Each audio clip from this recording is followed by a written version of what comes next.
Hey guys, this is episode 4 of Tumbling Podcast of Flesh. I'm Corey's Crypt. This is BDG Reviews. Alright man, so let's get into it. Yeah. Got quite a bit of news here. Yeah. The first one I wrote down was this Suspiria remake, you know, the one with Chloe Grace Moretz and Tilda Swinton. Yeah. Did you hear this thing's getting released for 3 hours long? Wow. That's like longer than a Lord of the Rings movie and everything. That's That's kind too of long crazy. for a horror movie, man. I don't know, because I mean, you got stuff like The Wailing that's nearly 3 hours, and that just flies by.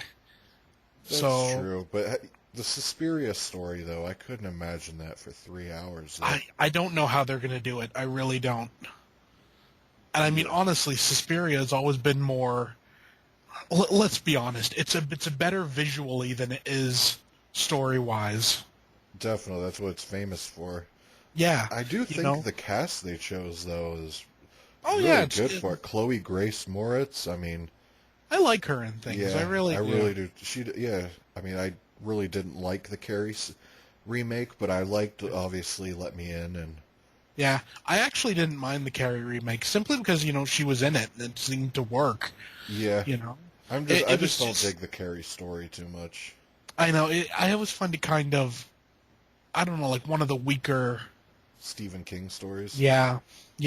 What's weird is I like that double feature that Scream Factory put out better than any release of any Carrie movie in history.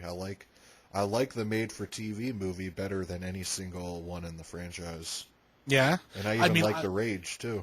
Yeah, I thought The Rage was interesting. I always kind of wish... I don't know, it always feels like it was another movie.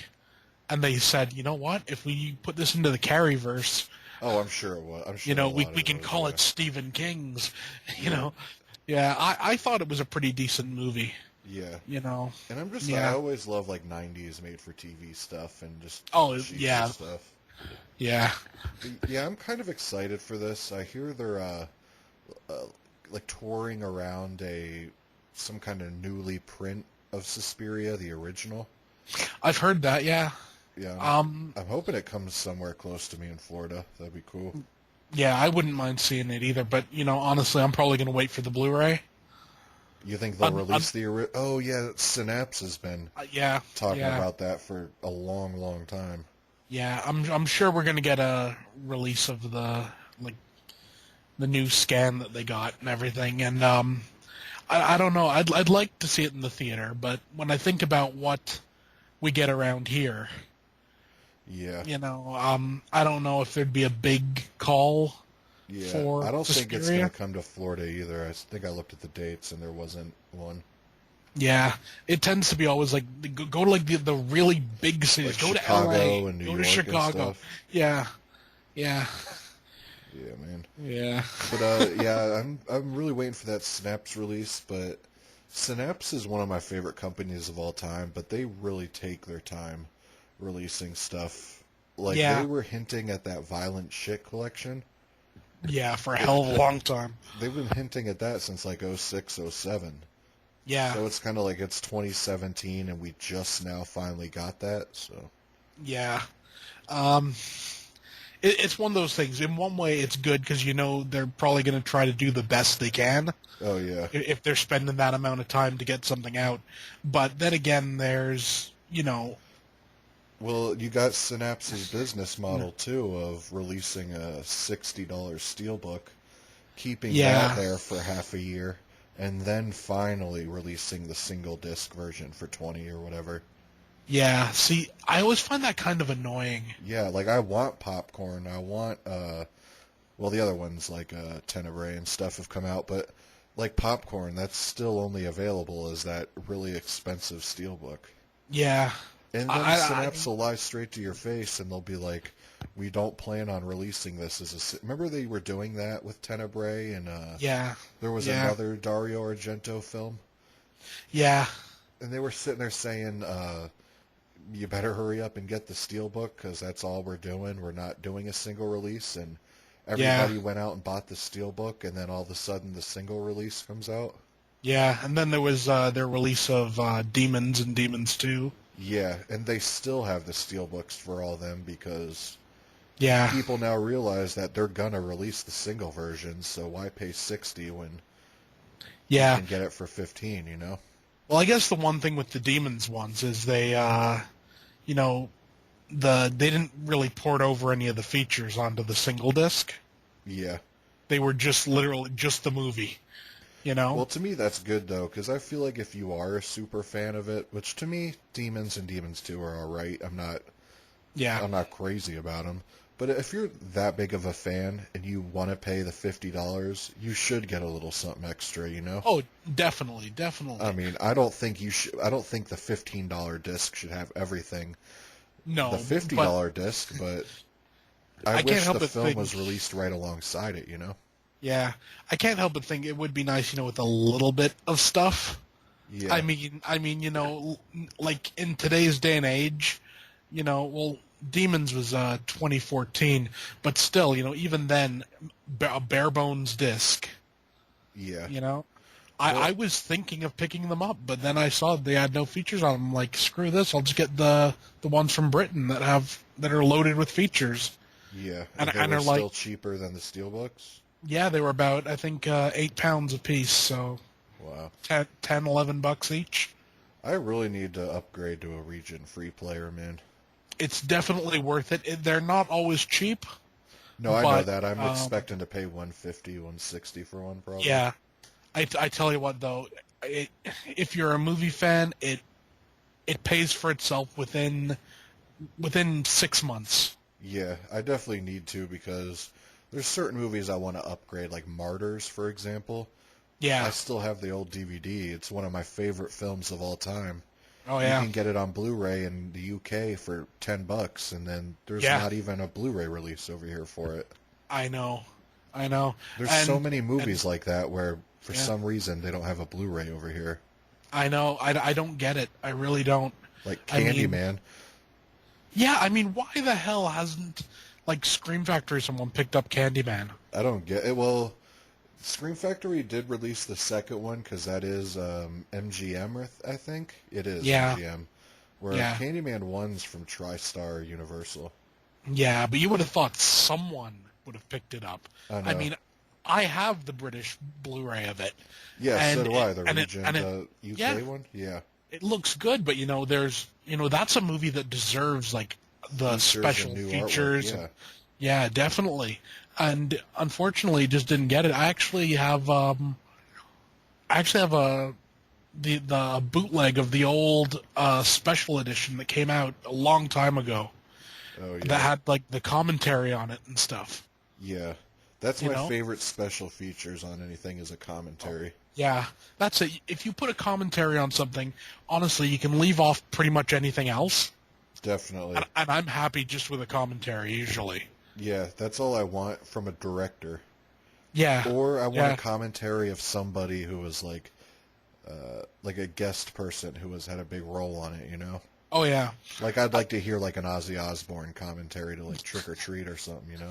That would be interesting, because they wouldn't be able to understand a word of it. Yeah, he's in it for, like, 2 seconds. Yeah, and you wouldn't be able to understand a word of it. They'd have subtitles for it and just be mumble, mumble, mumble. Oh, mumble, mumble. Sharon. Mumble, mumble. Fuck. Well, if you look at, like, Takashi Miike's commentaries, you can't understand it. You gotta read it. Yeah, definitely. Dude, my biggest pet peeve, man, is no subtitles on movies. Oh, that's so annoying. Well, we'll get more into that, but I don't know if you checked on Child Eater, but it didn't have it. Yeah, I would have loved some subtitles on that. Yeah. Yeah, it's the sort of thing. I mean, I don't want to say it's like lazy production, like of the discs or anything, but I mean, honestly, how much trouble is it to subtitle a movie? I know. It's one of those things where, the director and them have probably seen their movie 50 times, so what's one more time to watch it and type down what you're hearing, you know? Yeah, and that a bunch of them will have, they'll already have the audio sync and everything for when they sync together the audio and the video. Yeah. So they could just like sync it that way or something. I don't know. You Or you know, know what drives me crazy too is last night I watched the Burial Ground Blu-ray hmm from Severin. yeah. Do you have that or no?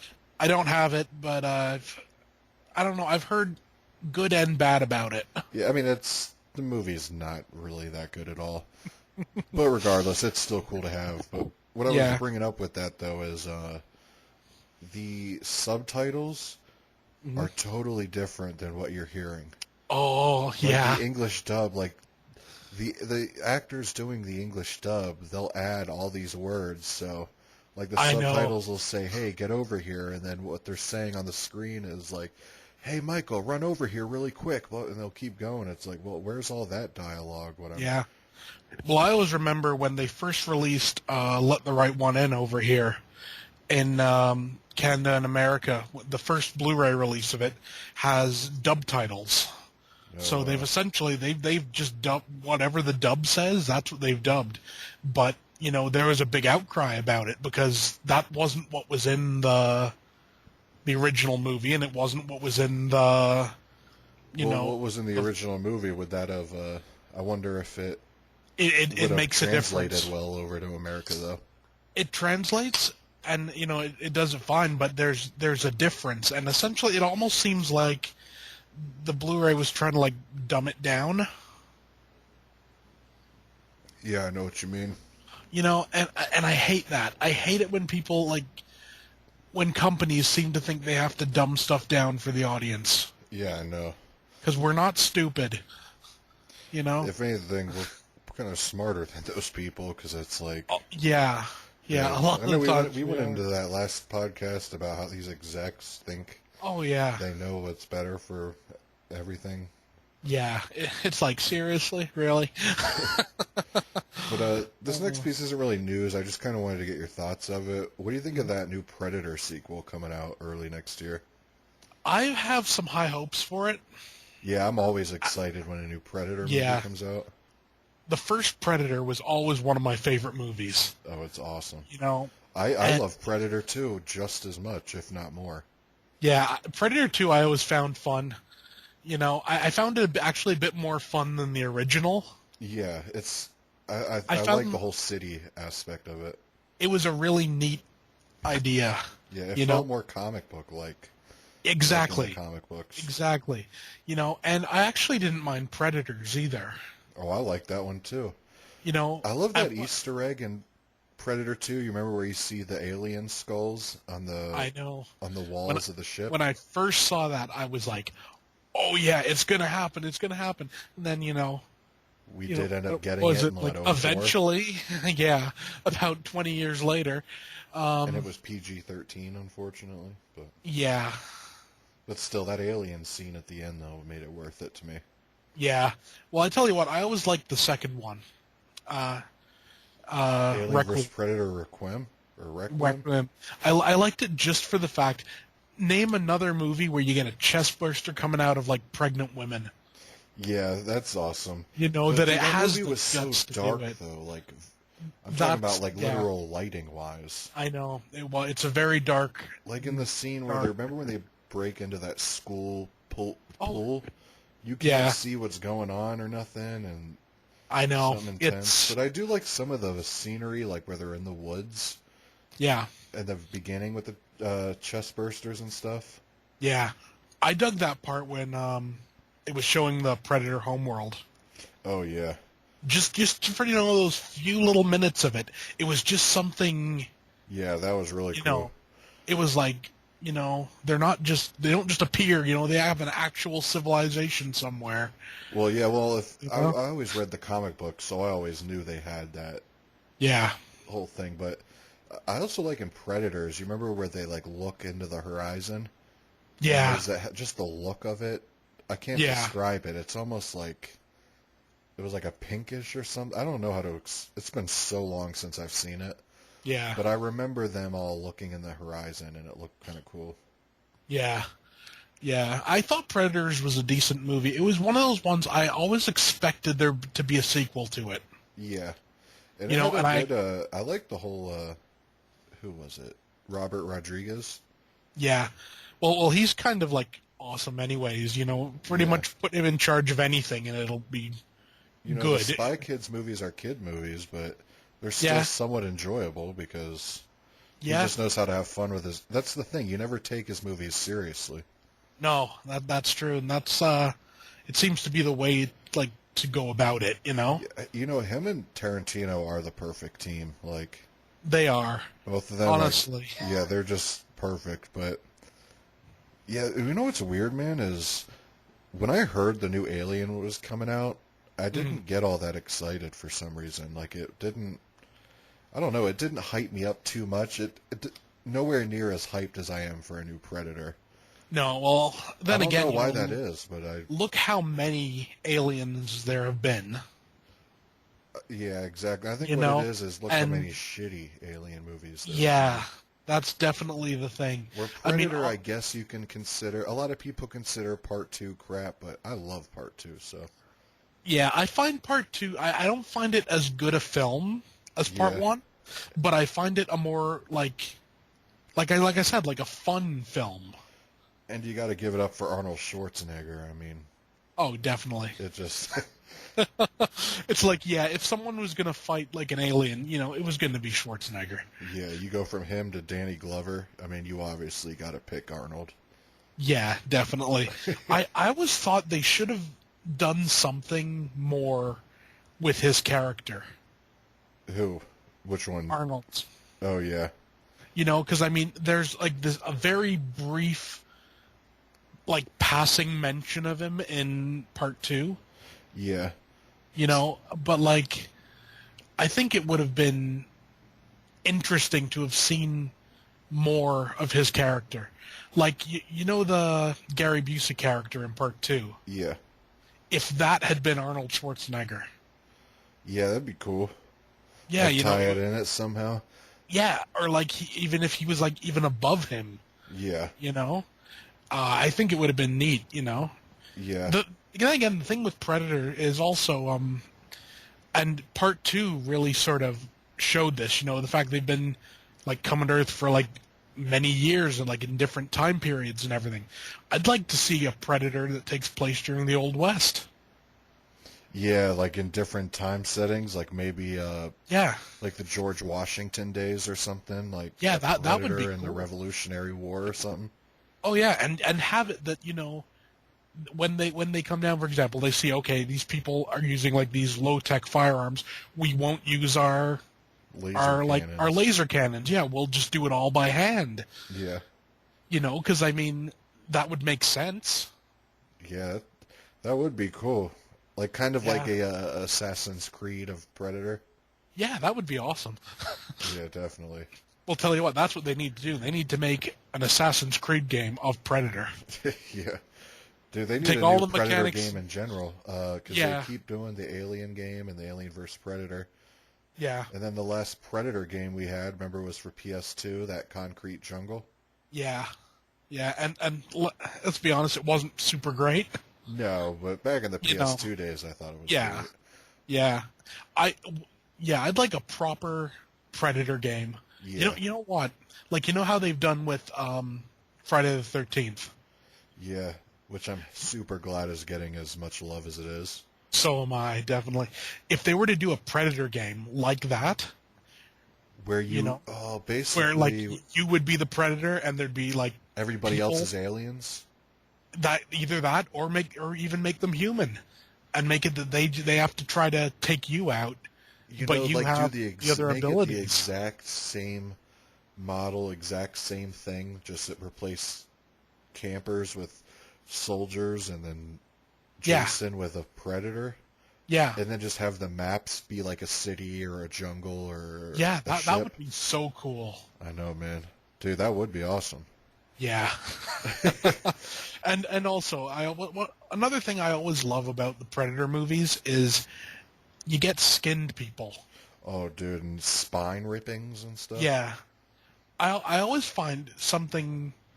I always find that skinned people is just plain disturbing. Just the wetness you see. Yeah, like all of it, And I mean, they like the times it's been done, really, it's been done in the Hellraiser movies, was done in Martyrs, was done in like Dread and Predator, and honestly, that's really about it. I can't really think of any more. Can you? Um, yeah, I can't think of any. No, and For honestly, some let's reason, I feel like though. Oh, you just mentioned Dread. Never mind. Yeah, yeah. yeah, yeah. It's the sort of thing like it's a really creepy. Well, I don't know whether you've ever seen it, but there's a comic of the Joker, and it's just called Joker by Brian Azzarello, I think. And in I have that, it. I have it. Yeah, yeah. It's yeah, real skinny. It's thin. It's like. yeah, and you know the scene I'm talking about, right? At the strip club Oh, yeah, yeah. where the guy comes out and he's been skinned. That's just Yeah. it's just such a creepy like ugh. Yeah, I haven't read that book in a while, but I do have it actually. Yeah. I love I think that's a great comic. I really do. I wasn't. What's weird is I wasn't expecting much just because how short it was, Yeah. and the thing was still like $20. But I really did like the cover and everything. But I Yeah. was really happy after reading that. I think what I loved about it is that it was the art was gritty and realistic looking, Oh yeah, and they definitely. modeled it after Heath Ledger. Yeah. I thought that was cool. Yeah, That was just like, and then again also it was dark. yeah, Not just like drawn dark, but like it was a dark story. yeah, And I yeah, love that, it's something you should see more of, definitely. yeah. I mean, I don't do a lot of superhero stuff, but anything Yeah. Batman, I definitely am down for. Yeah, I love Batman. Yeah. Well, let's get to the next part. One more thing I wanted to bring up about Predator before we moved on. Yep. I think the one thing to me that makes Predator 1 better than 2, because I think Part 2 is a funner film, Yeah. but Part 1, I love all the cast members. Oh yeah. Like, the one Indian-looking guy, or who's like, ha, ha. He's like Yeah. laughing or whatever in Yeah. the jungle. I like that. Then that super black guy or whatever, like he's super Yeah. dark. I know the guy you mean, yeah. Yeah, he was The something. guy Is who he the was one that in stabs Commando. Yeah, exactly. Yeah, Yeah. yeah. And Whatever then happened to him? I don't know. I actually mean, think he died. We I used know to he see died. so much of him back in the day, and now you don't see He was any like freaky anymore. looking. He was so black, his eyes and teeth stood out. He had one of those faces. Yeah, I've said it before, like back in the day, like in the 30s and 40s, you had these people who had like this quote unquote the face. yeah, It was just something really unique about their look, and he had it. definitely. And then You what know? did you have? Was it Jesse Ventura? Is that who Yeah. played the Yeah. dude with the Gatling gun spraying mowing down the forest? Yeah, that was awesome. I just love the I ain't got time to bleed. I just love that. And he's kind of like, okay, yeah, sure, go for that, yeah. Yeah. And Waste all that yeah. money on bullets you just wasted mowing it all down. I know. Mow down like the entire forest, and then it's just like we hit nothing. And Yeah, it was dude. like, wow. I'm gonna have to watch that movie again, but I wish they'd put out a quality Blu-ray of it. I know. Like their Blu-rays suck that they released for that. Yeah, I mean, I have that like Ultimate Hunter edition or whatever. Yeah, but the picture And quality on it's disappointing for a movie of that stature. It looks like it's been covered in Vaseline. Everyone Yeah. looks greasy. Yeah, And it's the sort of movie with the age of it and everything. That needs grain. oh, definitely. Just up the picture size, if you will. Leave the grain. Give us a nice print like that. Yeah, I think a lot of people would be happy with it. definitely. This Yeah. the next piece of thing though, it is Shark Week.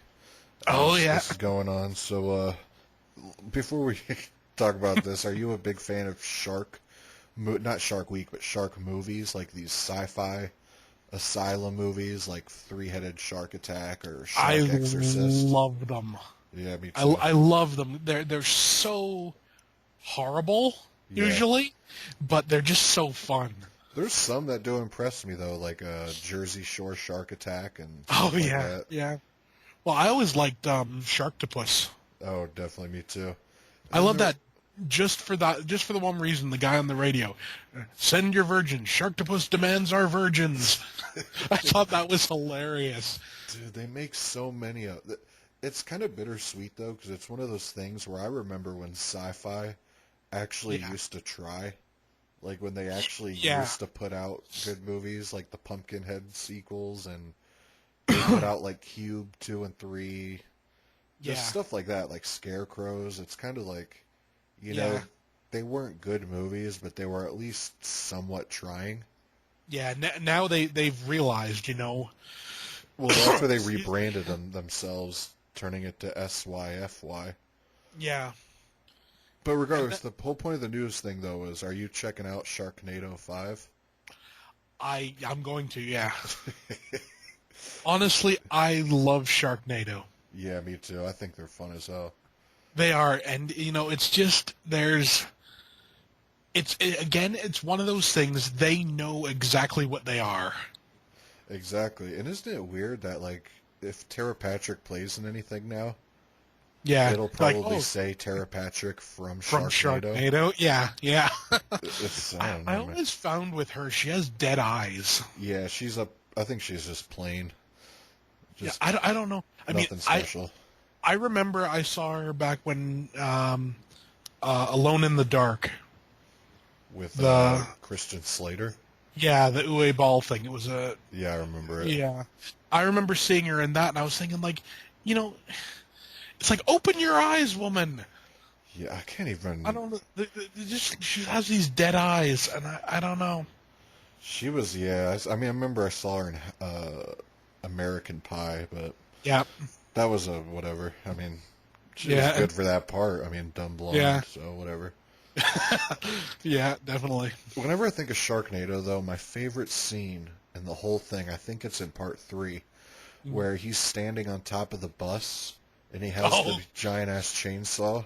And I remember the, what is it? I'm trying to remember. Is he standing on the bus and he, like, slices it in half or something? And then there's the one where he jumps through the air, and he has the chainsaw going, and it just cuts through I the tell you shark. what, I can tell you the scene in the first Sharknado movie where I was like, I love this movie. And that was right at the end, you know, like the girl's been eaten by a shark. He jumps into its mouth with a chainsaw, and he gets her out. And this is like half an hour after she's been eaten. Yeah, dude. And she's still alive. And I'm like, oh yeah, like, they know what they're doing. Yeah, they were so dumb, but it's crazy to think they're already on the 5th one. I know, it's become like a legitimate franchise. I know, and it's weird too, because it's like, they've been putting out shark movies for years and years now. It's like, what about Sharknado blew up? Like, why didn't Piranhaconda versus fucking Robo Shark get big, you know? I think it's just, you know, you hear that, Sharknado, and you think, sharks crossed with a tornado. Yeah. And then you have all the guest people in it. Like, remember, I think Al Roker and the other ones from the morning show. Oh, yeah. I think it's just, you know, they're fun movies. Yeah. No, I want to, what's weird is I don't own any of them, so one of these days soon, I want to pick them all up on Blu-ray. Yeah, well, you know what happened over here, right? What? They released parts 1 and 2 on Blu-ray, 3 on DVD, and 4 on Blu-ray. I wonder if they did the same thing here, because I actually haven't even looked into it. Yeah, I mean, I know America do have a Blu-ray of Part 3. Oh, okay. Because I know we have a Blu-ray of Part 4, because it was just in Best Buy not too long ago. Yeah, you know, but over here, for some reason, we don't have a Blu-ray of Part 3. Yeah, that's weird. It's really weird, because they all come out through the same company. Yeah. So you would think, you know, if they've gone to the trouble of Part 1 and 2, unless they thought, you know, they did Part 1 and 2, and then they thought 3 wasn't going to be anything, and I don't know. Yeah. They need a box that comes with, like, all of them, and it needs to be shaped like a tornado with sharks in it. Yeah, like a bus, and you put like the a bus disc or something. Yeah. Like, you know that Funko Pop they did of Sharknado, where it was just a clear tornado with a shark in it? Yeah. They ought to do something like that, just bigger, And at the base of it, that's where you'd put the discs in or something. Or Oh, you'd that would be slide the cool. case into the bottom of it or something. They need to go completely over the top. I'm talking like beyond like the Terminator arm. You know? Like it's a tube, like you'd see it like some scientist lab with an actual yeah, tornado that forms in it. that would be awesome. You know, just something completely over the top. And you know what? They need something where like a limited edition that costs like $700, and it comes like here we will send you like an actual shark Yeah, somehow. man. Yeah, dude. Oh man, yeah, I That'd be a love. sure way to lose your money if you Oh, decided to make definitely, those. definitely. This is someone was Yeah, like, well, how do we lose a ton of money real quick? Well, we make special edition Sharknado statues. yeah. Well, the funny thing is, They'd we probably say sell we out in say two that, days. but they would, yeah. Then of course, though, you know, when it comes with like shark stuff, also there's, you know, you can make genuinely scary shark movies, you know, Yeah, I didn't see but The they're few and Shallows far yet, between. but The Shallows is awesome. really, I actually got that for $1. well, I'm gonna The have to check it Blu-ray, out. and Because if I watch shark it's good. movies, Yeah, I like the dumb ones more than I yeah, like the actual. I mean, I can't even think of the last freaky shark movie I saw. yeah. The last one I saw was 47 meters down. Oh, I heard that was pretty good. Yeah, I, and apparently they're doing Open Water 3. yeah, I heard that, and And I could care less. essentially it's 47 meters down. It's the same story. People stuck in a shark cage. Wow. Yeah. But that So 47 meters down, yeah. I didn't see it in theaters. I'm waiting till it comes out on disc again. And I say Yeah. again because remember they had it direct to video, pulled it all, and then decided Yeah. to release it theatrically. Yeah. I thought it was a good, like, you know, scary shark film. Did you actually go to the theaters to see it? Yeah, I went and saw it in the theater. I thoroughly enjoyed it. Oh. You know, I don't want to give anything away because you know the ending is it works really well with the movie.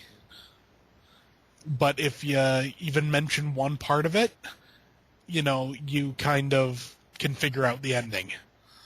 Yeah. Yeah, but it was a good movie, definitely. Yeah, there's still so much I need to watch though before I move on to Yeah, something like 47 meters down. yeah, It's kind of like at the bottom of my to-do yeah, list, you know. But I'll get it to it eventually. yeah. That's what I And love well, about movie collecting is so much stuff coming out, you'll never really run out of. exactly, exactly. And also, you know, it's only an 87-minute movie. Yeah, oh, So 3 to 47 meters down. yeah. Is it weird though that I like it when a movie's shorter? No, I mean I Like if it dig says short it's an hour movies. 20 minutes or something, I like get excited because you know it's gonna What be I brisk. always Yeah, exactly. That's the thing. You know, you can't make a dull short movie. Yeah, You know, I don't think it's possible. yeah, it's one of those things where. But on the other hand, if it's something you really loved, Oh, then you want it longer. like could you imagine The Wailing scaled down to like 100, like an hour 17 minutes or something? I It could just see wouldn't it, have but the it same wouldn't effect. work. No, it wouldn't have the impact or anything. Yeah, we're gonna have to do that movie soon. I love that movie. Yeah, that's one hell of a good movie. Yeah, I know we went into that in detail last show, but Yeah, that was one of my if not, it was one of my favorite movies of last year. yeah, and it was. was one of those ones that came completely out of nowhere. Yeah, no, I really I heard people talk about it for maybe a weekend, Yeah, and and then that was that's like all it. I heard about it. Yeah, you know, I heard a few little rumblings. That was it. I You think know. the reason why is because it's on Will Go USA. I mean, Yeah, besides before Phantasm came along, like who ever talked about Will Go USA? I know. I know. Remember before the Phantasm set was announced, everybody was wondering because remember it was known the Phantasm set was going to happen. Yeah. Remember everybody was like wondering who it was going to be. Was it going to be Scream Factory because they had already released Part 2 or Yeah. Arrow Yeah. or whatever? And then it was like, no, Well Go USA is releasing it. It's yeah, like, and there was who? and it was yeah.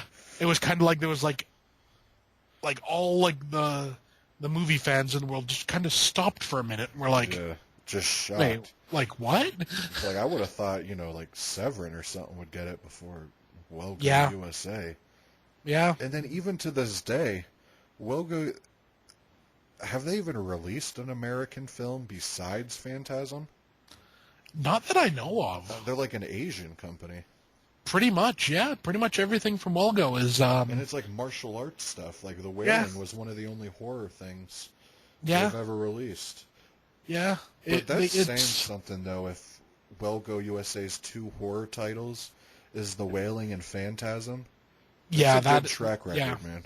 That is, definitely. Enough to where if Well Go was to release another unknown horror movie, I'd snatch it up in a second. Yeah, I agree.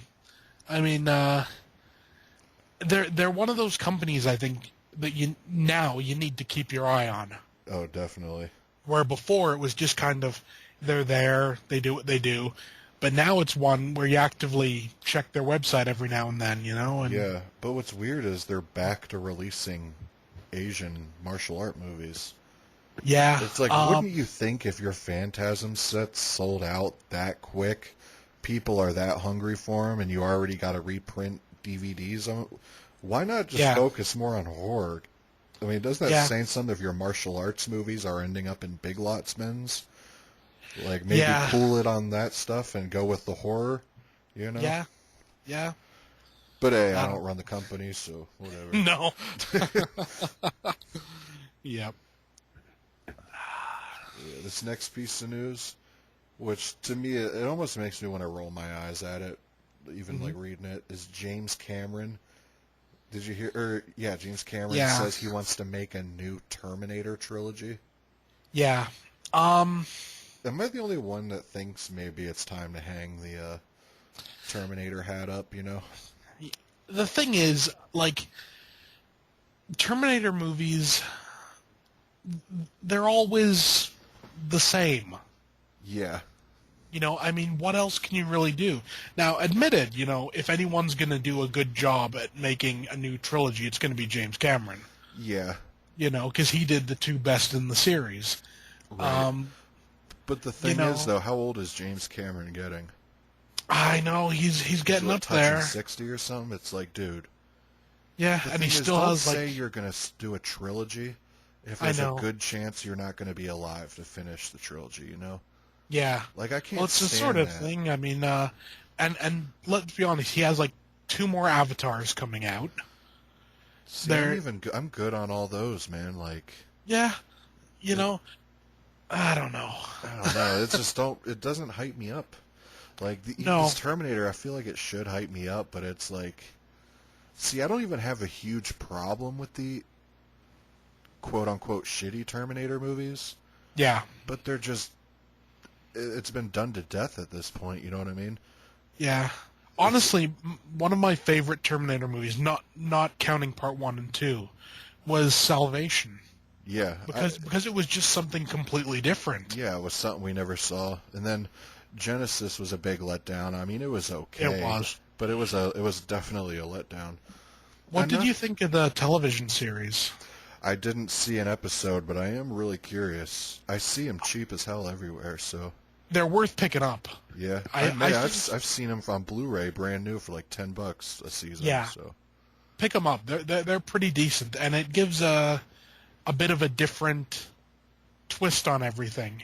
Yeah. And it's the sort of thing... It went in a very different direction. Yeah. And which proves cool. that it can work going in a different direction. Yeah. And if he does another trilogy, like he says, I hope he goes in a different direction. Definitely. Maybe another time. I mean, there's not really much another time you could do, though. That's the thing. It's like you either got to do it in present day or you got to do it in the future when it all went down. What I think would be interesting if you were to do something like how can I describe this? Like, focus on another family besides the damn Connors, you know? Oh, yeah, definitely that's for one. But one thing I would think is they always do it that, Skynet comes on and right away destroys everything. Yeah. I would have it, Skynet comes online, and then for a good 15 or 20 years, it's running perfectly. Yeah. And it's being used in the military and everything. And it's during this time that it decides, we need to wipe out all these, people. We need to just be a machine. Well, now's the perfect time to release something like that, because did you hear something about these scientists had to shut down the artificial intelligence they were creating because the artificial intelligence were creating their own language? Did you read that? I didn't read that, but no, it's like big news. Like, I went on Yahoo to check my mail, and it was like something to do with Mark Zuckerberg or something. They were making some kind of artificial intelligence, and it started creating its own language and conversing with other electronics that we couldn't decipher or discover what the hell it was talking about. So we shut it down. Yeah, that's see freaky, man. That sort of thing is something that's genuinely kind of scary. Yeah. And something like that would go good with this Terminator thing, Oh, definitely. The thing is, what I got to be honest, what I don't want in another Terminator trilogy, I don't want Arnold Schwarzenegger. Yeah, he needs to hang it up. I mean, he's awesome. I love him. One of my favorite actors of all time. No one could have done it better than him. No. But at this point, let's stop embarrassing the man, Yeah. You know what? you know what could work, actually? Go with that plot line that I just said, like where you... It's going good? Yeah, it's going good and everything. Make it that, the main military guy is Arnold Schwarzenegger. Yeah. And the idea is... I would like to have a movie of just the black dude. I don't remember his name, but remember the guy doing Skynet? Remember in Terminator 2? She and... Yeah. The guy Sarah that, Connor made whatever. It stuff, yeah. Like he was a neat character. Yeah, I forget his name, but you know what I'm talking about. He is. Yeah. I keep wanting to say Dyson. That is Dyson. Yeah, exactly. Yeah. I'd like a movie more of his side of it. Yeah, I mean, because it's the sort of thing. I mean, when you think about it, it isn't realistic that something would go online and then right away, within a split second, decide to kill everything. Yeah. I always think, like I said, I think, it'd be a good, 15, 20 years where it would be slowly learning. Yeah. And while it's learning, develop essentially a disdain for humanity. Yeah. It would make more sense, Like maybe, something like that. Or it just gets disgusted at the human race for the stuff we look up and all that, Yeah. Like if there's people that look up crazy porn, how to kill somebody, how to get drugs online, just gets disgusted with the human race and decides to terminate us all. Yeah, and if you had an AI just watching all this and just kind of like how long would it take a person to become disgusted? Yeah. And then you got an AI, which is And then you'd have to think about the AI would know everything illegal, would know every loophole between everything because they've seen all of it, Oh yeah, yeah. And then, you could do something that started out small. Do something with the deep web. Yeah. Have something where things are going on there, but it's actually Skynet doing it. Yeah. Oh, or how on the deep web, how you could hire somebody to kill this person. Yeah. You could basically get an assassination if you wanted to. Yeah. Do it to where you think you're doing it on the dark web, but it's actually Skynet, and Skynet's sending Terminators out to kill the people and stuff. That would be neat. Yeah. It would be something different again, Yeah. And Unfortunately, though, I think it's going to be more of a same old. Hey, is John probably. Connor there? Yeah. I'm looking for John Connor. Damn it, John Connor should be dead by now. You're not my dad, Todd. That was good. That was really good. Anyway. Yeah. No, I love that scene though, just revving the motorcycle. Oh, You're not yeah. my dad, Todd. And then he's just driving away, blaring Guns N' Roses. He was a badass though in that movie, actually. Oh yeah. Well, it's the sort of thing I've always kind of liked him as an actor. Me too. He kind of fell off. I mean, he was badass. Yeah, I mean, Pet hell, Cemetery too. honestly, I even liked him in the Night of the Demons remake. Yeah, me too. And he was in You a know? Brain Scan. Yeah, yeah. You know, the thing is, when you see him now, he still looks like himself. Yeah, he kind of has that Macaulay Culkin effect though, Yeah, because yeah, he was another child star and he was a big thing. Remember, he went into like some kind of grocery store and took off all the rubber bands on the lobster claws and was letting them all. He was like high or yeah, something. yeah, Like he was like he started doing weird stuff like Macaulay Culkin would. yeah. I mean, I guess that kind of goes with the territory when you're like a child actor. Yeah, you're gonna fuck up. I mean, when the Yeah, cameras well, are following you during your teenage rebellious years, yeah. it's gonna be bad. Well, at least it wasn't like what's his name, Haley Joel Osment. I mean, did he just got That kind of kid, fat, you know? that guy annoyed me for one reason. His first role was, of course, in The Sixth Sense. And then went on You to know, AI and yeah. But the Secondhand thing, Lions. he won an award for The Sixth Sense. I forget what award it was, but he was giving his little acceptance speech. He's like, this is like a highlight of my career. And someone said as a joke, "Aw, he thinks it's the beginning of his career." Well, He yeah. still he still thinks he has a career. Well, he It did was like, play in a few yeah, movies, but what's weird yeah, is, remember, I didn't hear about him for the longest time. And I yeah, remember I saw the trailer for Tusk, Kevin yeah, Smith's Tusk, and yeah, I'm looking at it and I'm like, is that kid? And I'm like, no. And then I'm looking at it, I'm like, wow. So yeah, that's him now? And this is what yeah, he's playing in now? yeah, I'm like, wow, I mean, it's cool. I like Kevin Smith, but I was shocked at that. yeah, And remember, you've seen Tusk, right? yeah, Remember his role was a podcaster? That's what he was in the movie? yeah. Yeah. Oh man. But yeah, that's about. I am getting a little Terminatored out, but the one thing Yeah, I'm getting real excited for is that 4K Blu-ray of it. yeah, I have so many editions of Terminator 2 though. Like, yeah. remember that red cased edition they put out 2 or 3 years Oh, ago? I like that edition. Yeah, I love that. I love the cover too, with him kneeling Yeah, down or whatever. a very simple cover. Oh wait, no, that was the Terminator 1. What am I talking about? Yeah, Yeah, that yeah, was that the. was Terminator 1, wasn't it? Yeah, I'm tripping. No, but the thing with Yeah. Terminator Well, 2, it didn't have a good transfer, if I remember right. Like, it was like Predator, where it was just a really yeah, mediocre transfer.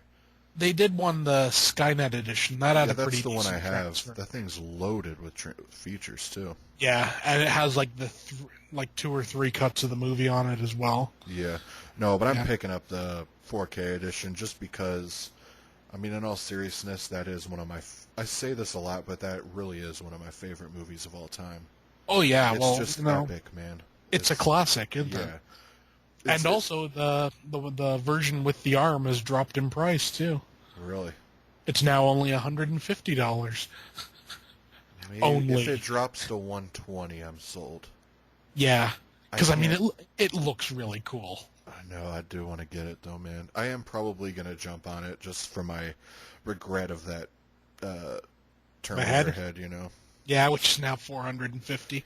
Yeah, so I am gonna buy this because you do know this is gonna be 500 years down the road, right? It's Yeah, gonna be the same kind of thing. it is definitely. That's what I I'm beginning mean, to learn. Anything big and special edition like that. yeah. Like, there's one thing I kick myself over for not getting all the time, and that was oh, the Die Hard. Oh, the one in The big like the tower? building. Yeah, Dude, that was like $50 at FYE for a long time, and now I can't find it. And that was a beautiful set, man. yeah. I dig stuff like that. Like the special editions that give you stuff and everything. Yeah, well, remember they had to do it with Planet of the Apes for a while? Remember they had that Caesar Yeah, bust? yeah, And yeah, then I don't know if you remember this. You remember The Strain? When season yeah. 1 came out on Blu-ray? Oh, Remember it with was the head. yeah, it was a bust of the Master?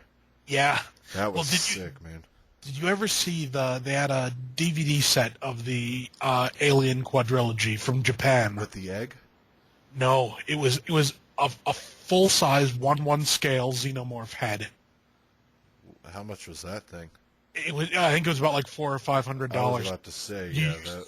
you'd have to you took off, like, if I remember right, you took off like the top of its head, Yeah. and the discs like fit in the head, if I remember right. Oh, that'd be sick. It looked awesome. It looked Yeah. so cool, you know. I'd But it love was to get just it. so expensive, you know. I know. I'd love to get a. It's one of my like bucket list items. I'd love to get a one scale bust of the xenomorph from the first one, where you see the skull The skull in through the it, yeah. translucent head. That's so eerie to me for some reason, you know? Oh, definitely.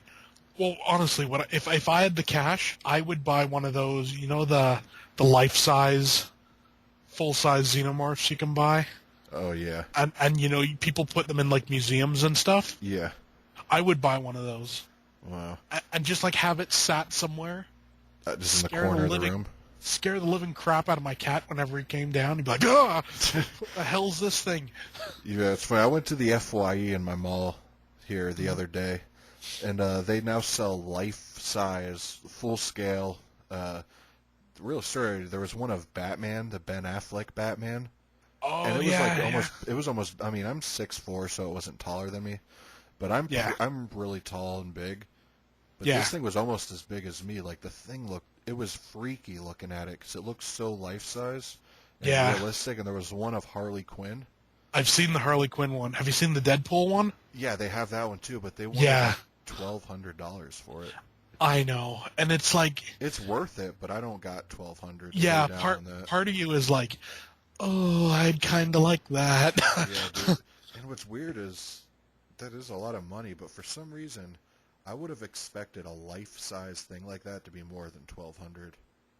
Yeah, Seeing as I'm, how well, the alien heads go for 300 or 400. oh yeah. Oh, have you seen those new the 1/1 scale Freddy busts that they have out now? Yeah, it's just That the are like head and the 150 chest. bucks. Yeah, Yeah, that thing's beautiful looking, man. 150.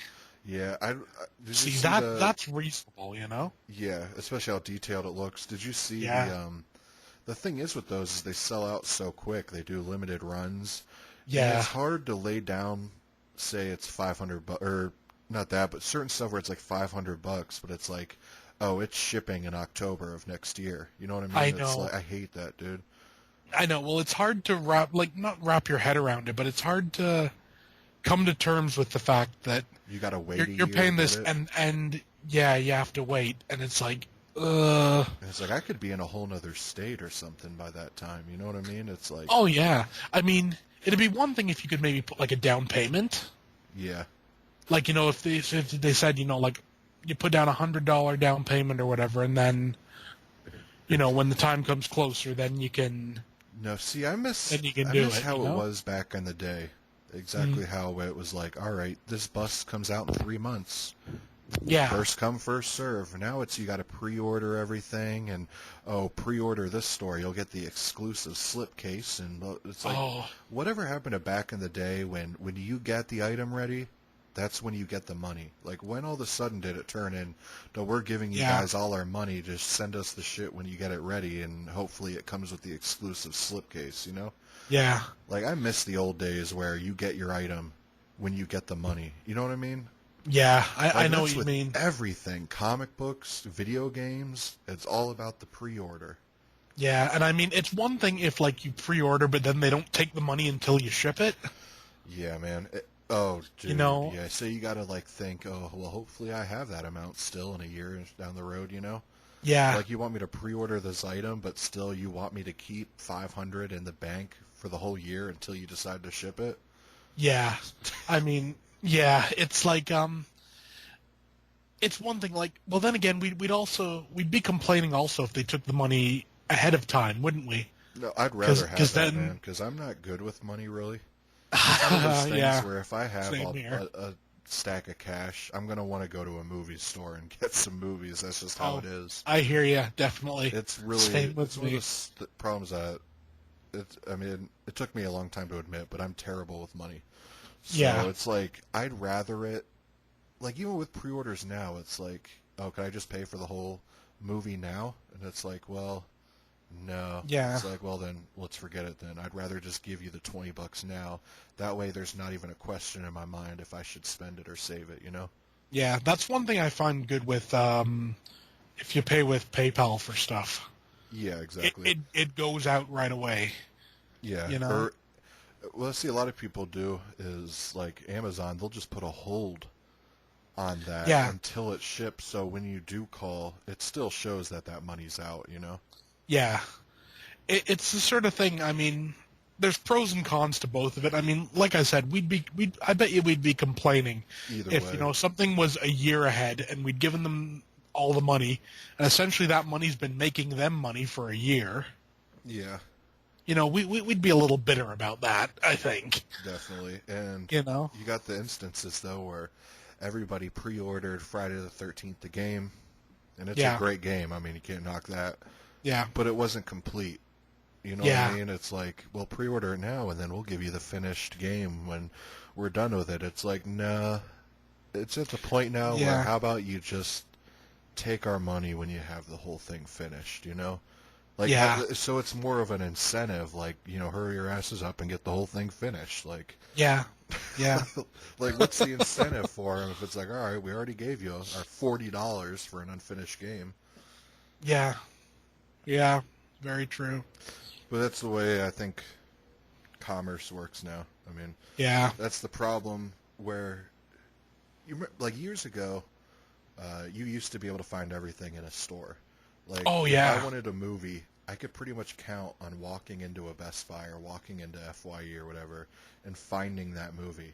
Yeah. Now, basically, if it wasn't released in the past 2 weeks, you can't find it, you know? Yeah. So that's the thing where it's where everything is online, but that's the downfall now is now you have to pre-order it so companies know for sure you're going to get it. And yeah. Well, also, I mean, there's something about going into a store, picking something up, no matter what it is, and looking and getting a feel for it. Yeah, exactly. Because, I mean, I know there's a set of movies from Unearthed Films called Harakiri. And, yeah, it's like, it's just like, it's a 3-disc set of just like Japanese girls, you know, committing seppuku. Yeah. That's all it really is. And, you know, I'd be interested in picking it up, but I want to see the actual case and everything. I want to see the quality of it before I shell out, you know, like, you know, nearly $40 or whatever for it. Yeah. No, I definitely know what you mean. Yeah, and I mean, honestly, like, I mean, I know there are some places that, like, sell it. Like, I know, like, I think Grindhouse sell it, you know, but as for up here, there's literally nowhere where I could go in and pick up a copy and look at it and determine if I wanted to get it or not. Yeah, it's one of those, well, stuff like that, it's one of those things where you have to look up on YouTube and hopefully someone does an unboxing of it, so you know. Yeah. That's, again, you know, that's one of the things that's good about online, you know, when you get the unboxings and everything that let you know. I mean, hell, even some companies do it themselves. Do it themselves, like their own unboxing videos. I think that's a really good thing. Yeah. You know, let us know what we're getting, you know? Yeah. It's starting to turn into one of those things, too, though, where everything I hear on the radio is, oh, Panera Bread now delivers. Oh, your local grocery store now delivers. It's like, it's getting to the point where there'll be no walk-in shops at all, except maybe a Walgreens or something to get medicine. Like, everything's online now. And you've heard about this new Amazon thing they want to try, right? Groceries, right? It's going to be like a grocery store. There's not going to be anyone working there. You go in, you pick something up, and you walk out, and you're charged for it. They're wanting to open up physical stores? Like physical, like grocery type stores that you could just walk in, grab something, walk out, and it's kind of, it's weird. It's like, I don't know whether you'd get like a card or something that you'd have to swipe or something. How would they know what all you? I don't know. That's weird. They're going to have sensors on the door or something that it'll take a. The funny thing is, you know know someone is going to be inside, and they're going to wait for someone to walk past, like walk out, and throw something out behind them, and then go outside, pick it up, and take it, and someone else will have paid for it.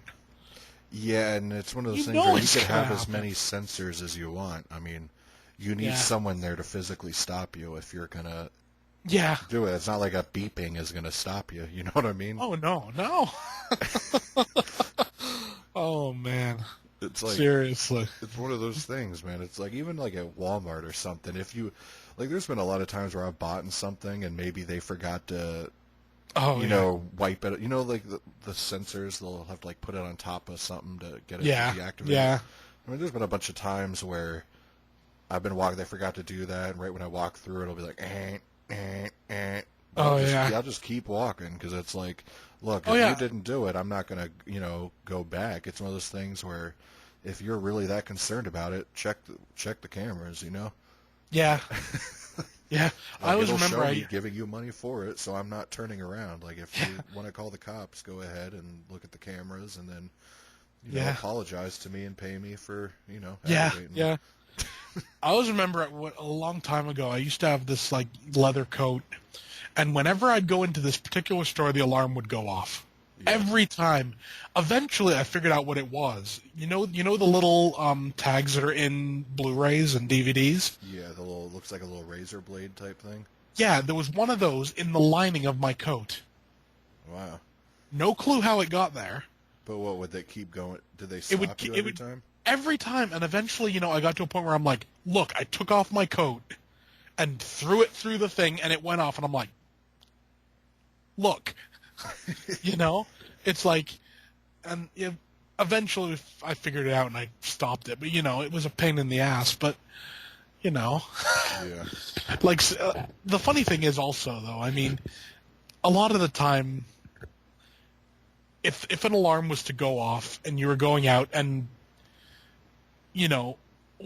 are they very rarely will they ever stop you. Oh yeah. Especially if it's a place like Wally where people are walking through every second and well, yeah, I mean, they have I think they have a certain amount of losses that they're willing to take, even if someone's trying to steal stuff. I think it's the person that's walking out with a TV. Yeah. Who's blatantly yes, we're stealing this. Well, I'm not going to lie. When I was younger, like middle school, early high school, there was a lot of stuff I wanted and not a lot of money to get it. So, oh, yeah. It's one of those things you had to do what you had to do. But, oh, yeah. It's one of those things where if you just get over the fear, it's pretty easy. Yeah. But I don't condone it. That was stupid stuff back in the day. But, yeah. Well, everyone does stuff when they're young, right? Yeah. Once I realized that barcodes did nothing to censor to the door things. Yeah. It pretty much changed it because I was like, oh wow, all right, cool. Yeah. Yeah. Because I remember when I was real young, I used to think it was the barcode that would make it start beeping and stuff. Oh yeah. Yeah. Then once I realized that, I was like, oh, okay. But yeah. Let's move on to the next part of news here, though. Okay. There's a movie.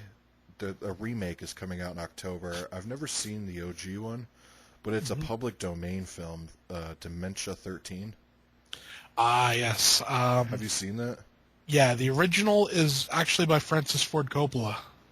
Really? And it's the first ever axe murderer movie.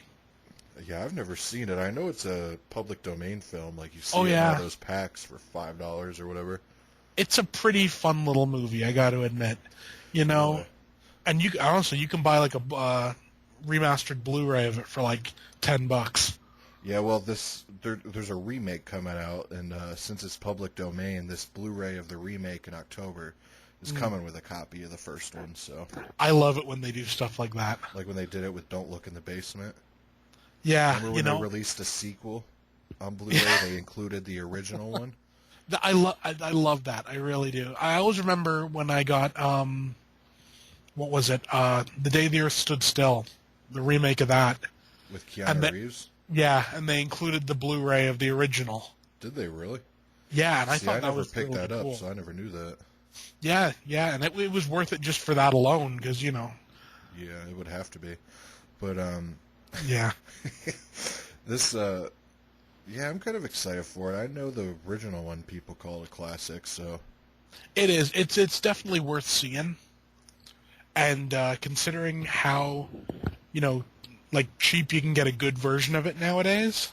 Yeah, it's one of those You things where know. you might as well. Yeah, yeah. And you know, it's worth seeing to say the least. You know. Yeah, Yeah, we'll see how the remake turns out, though. yeah, I'm interested. This next Yeah. piece, have you ever heard of Ibon Press or Ebon? EIBON. Yeah, from Yeah. Lucio Fulci. Yeah. Yeah. They've been doing some comics, right? Of Yeah, well, that's what I want to bring up. They're doing. Well, they did just start a whole comic series on Maniac, Yeah. and now they're doing a Beyond series.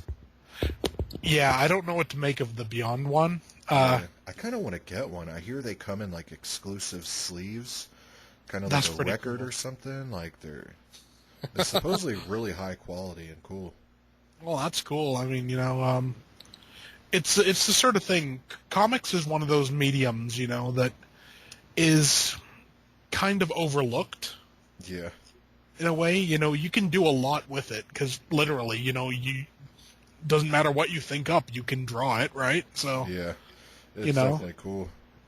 And I think it is kind of neat, to see some like more, Fulci stuff getting some love. yeah, it's weird. Horror comics seem to be going through kind of a boom right now, man. Like I Yeah, see the endless amount of Evil Dead and Ash comics I see. yeah. I mean, just a lot of horror stuff I see.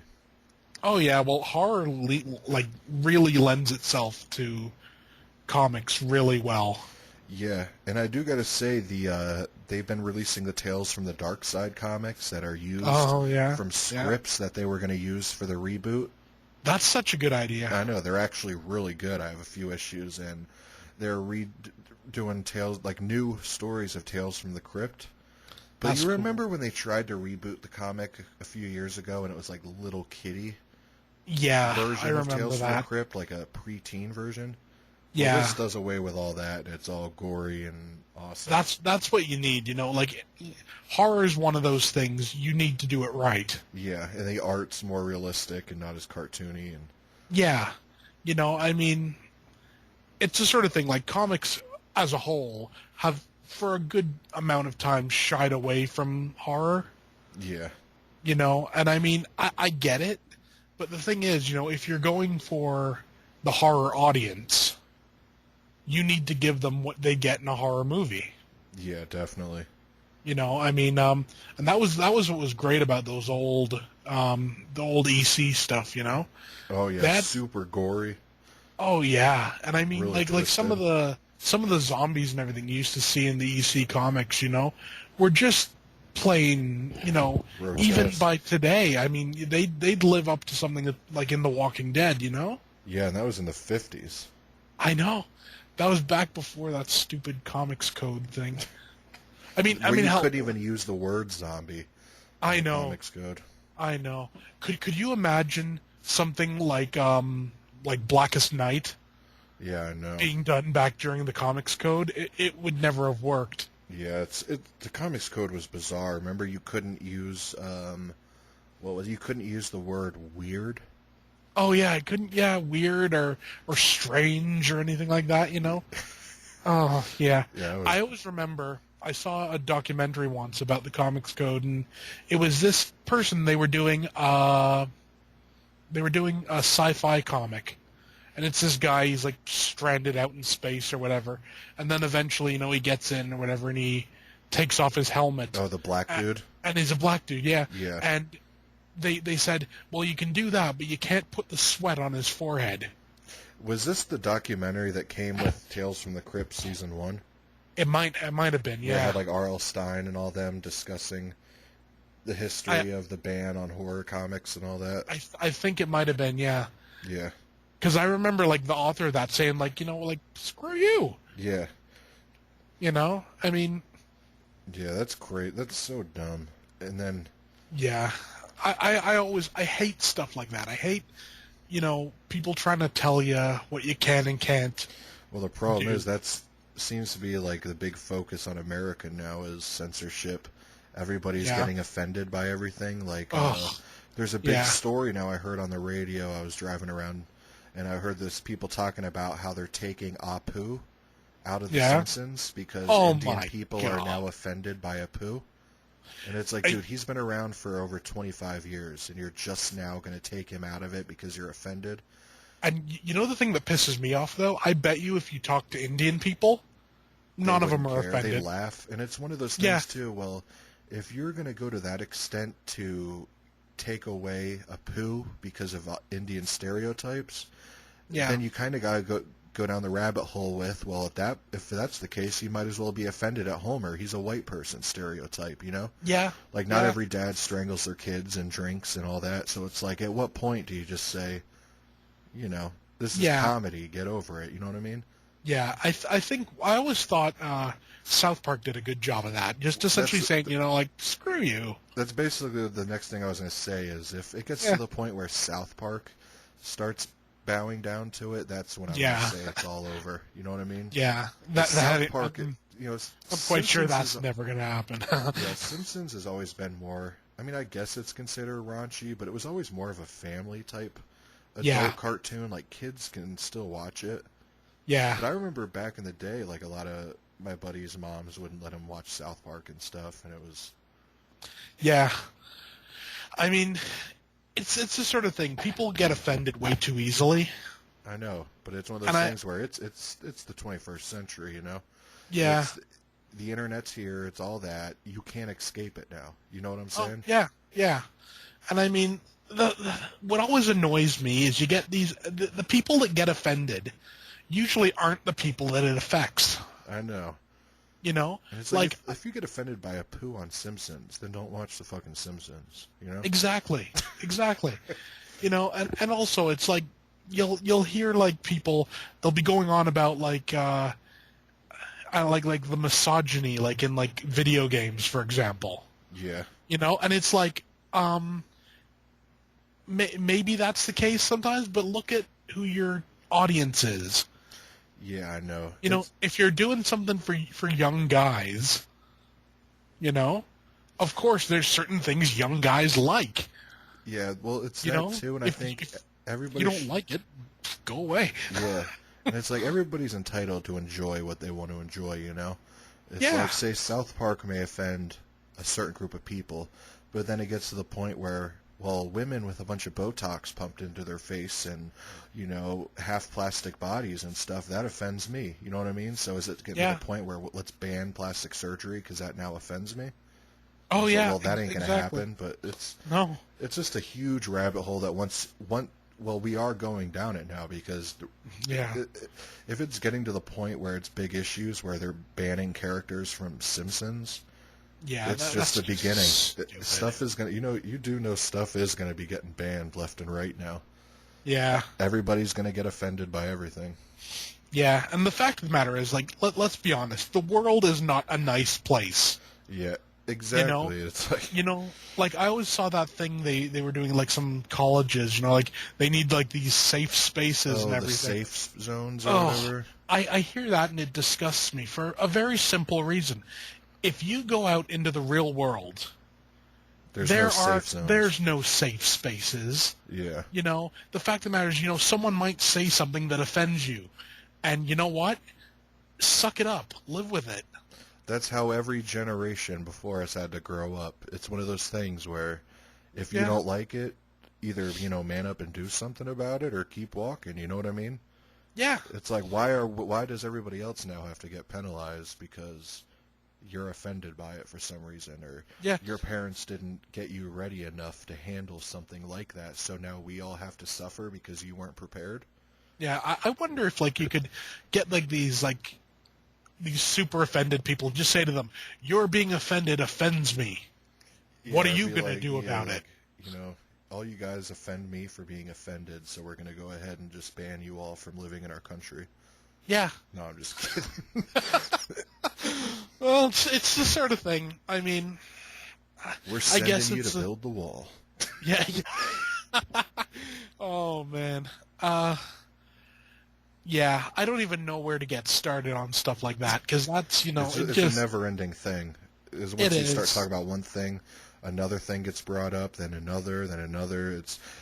There's Yeah, nothing in the world that's not going to, you know what I mean? Someone's going yeah. to get offended by whatever, but we're turning into a bad part to where everybody starts caring, you know? Yeah, and I mean, let's be honest. I mean, there's more important things to worry about. Yeah, definitely. Like who cares about Apu and The Simpsons when over in like Iraq or whatever, you're getting people getting their heads cut off. I know, and it's like, For no reason. It's like, come on, there's more important things. how many times growing up have you heard somebody use the Apu voice? Thousands I upon know. thousands. It's like I've you're a used little the late to Apu the voice. Yeah, it's like you're a little late to the party trying Yeah, to ban it. Everybody done already knows what it is, you know what I mean? It's yeah, yeah. I don't know. like if it was a character just introduced on the first year maybe. Then Like it was I can just get that. introduced, nobody knows. It's like, oh, okay. But it's like, dude, this dude's been a staple on the show for Yeah. 25 years. And like I said, I bet you if you talk to any Indian people, I bet you a lot of them. I'm going to go even one further. I bet you a lot of people look up to Apu. Yeah. I bet a lot of them go like, "Hey, look, He owns his own there's this business character." and everything. You know what I mean? Yeah, yeah, he's a caricature and everything, but here's an Indian guy on the longest running shows ever. I think it is at this point. Yeah, so it's like, what I don't know. You don't be offended by crap like that. Yeah. It is what it is, man. But Yeah. let's move on to the next piece of news. This Yep. M. Night Shyamalan is directing Mm-hmm. a new horror movie called Glass with Oh, yeah. Sarah Paulson from American Horror Story. Yep. Yeah. I gotta say, I've been impressed with M. Night Shyamalan as of recent. Yeah. I mean, the thing with M. Night Shyamalan, he's kind of hit or miss, Yeah, And it seems to me when he goes the horror route, it's good. they tend to be more hits. Do you like his older stuff, like Sixth Sense and Signs and I like Village? The Sixth Sense. Signs was okay. I thought it kind of dumb that aliens would invade like a planet, that's 90% water if they're allergic to it. Yeah. That was just me, but I love the twist of the Village, though. Like, a lot of people hate on that twist. I loved it, man. I was like, what in the world? it was a good twist. Yeah. You But know, nobody can deny that he fell off after that. oh, With definitely. Lady in the Water and Yeah. the Last Airbender. Yeah. And then I'm sure there was more, but Devil. I liked Devil. Yeah. I thought that was really good, but then again, he didn't direct it. Oh, he just produced it? Yeah. I thought that was a really Oh, neat The movie. Happening. That's the one I was The thinking Happening. Yeah. Oh, yeah. I guess the least said about that, the better. of. Yeah. Yeah. Like I said, he seems to be extremely hit or miss. But you got to give him, as a recent, it's been hits, man. Yeah, it has. The Visit, I really enjoyed. I actually was shocked at how good that movie was. You saw it, right? I saw some of it. I didn't see it all. Did you see the twist at the end? That the people weren't actually the Grandparents, they were nutcases that had Yeah. escaped. That's I thought that was man. pretty cool. But yeah, dude, I wasn't expecting it. I was shocked. Yeah. And the end, it gets brutal. Like the crazy grandpa gets his shitty diaper and like smears it all in the kid's face, and I was like, oh my god. Yeah. The kid was a germaphobe in the movie. Yeah.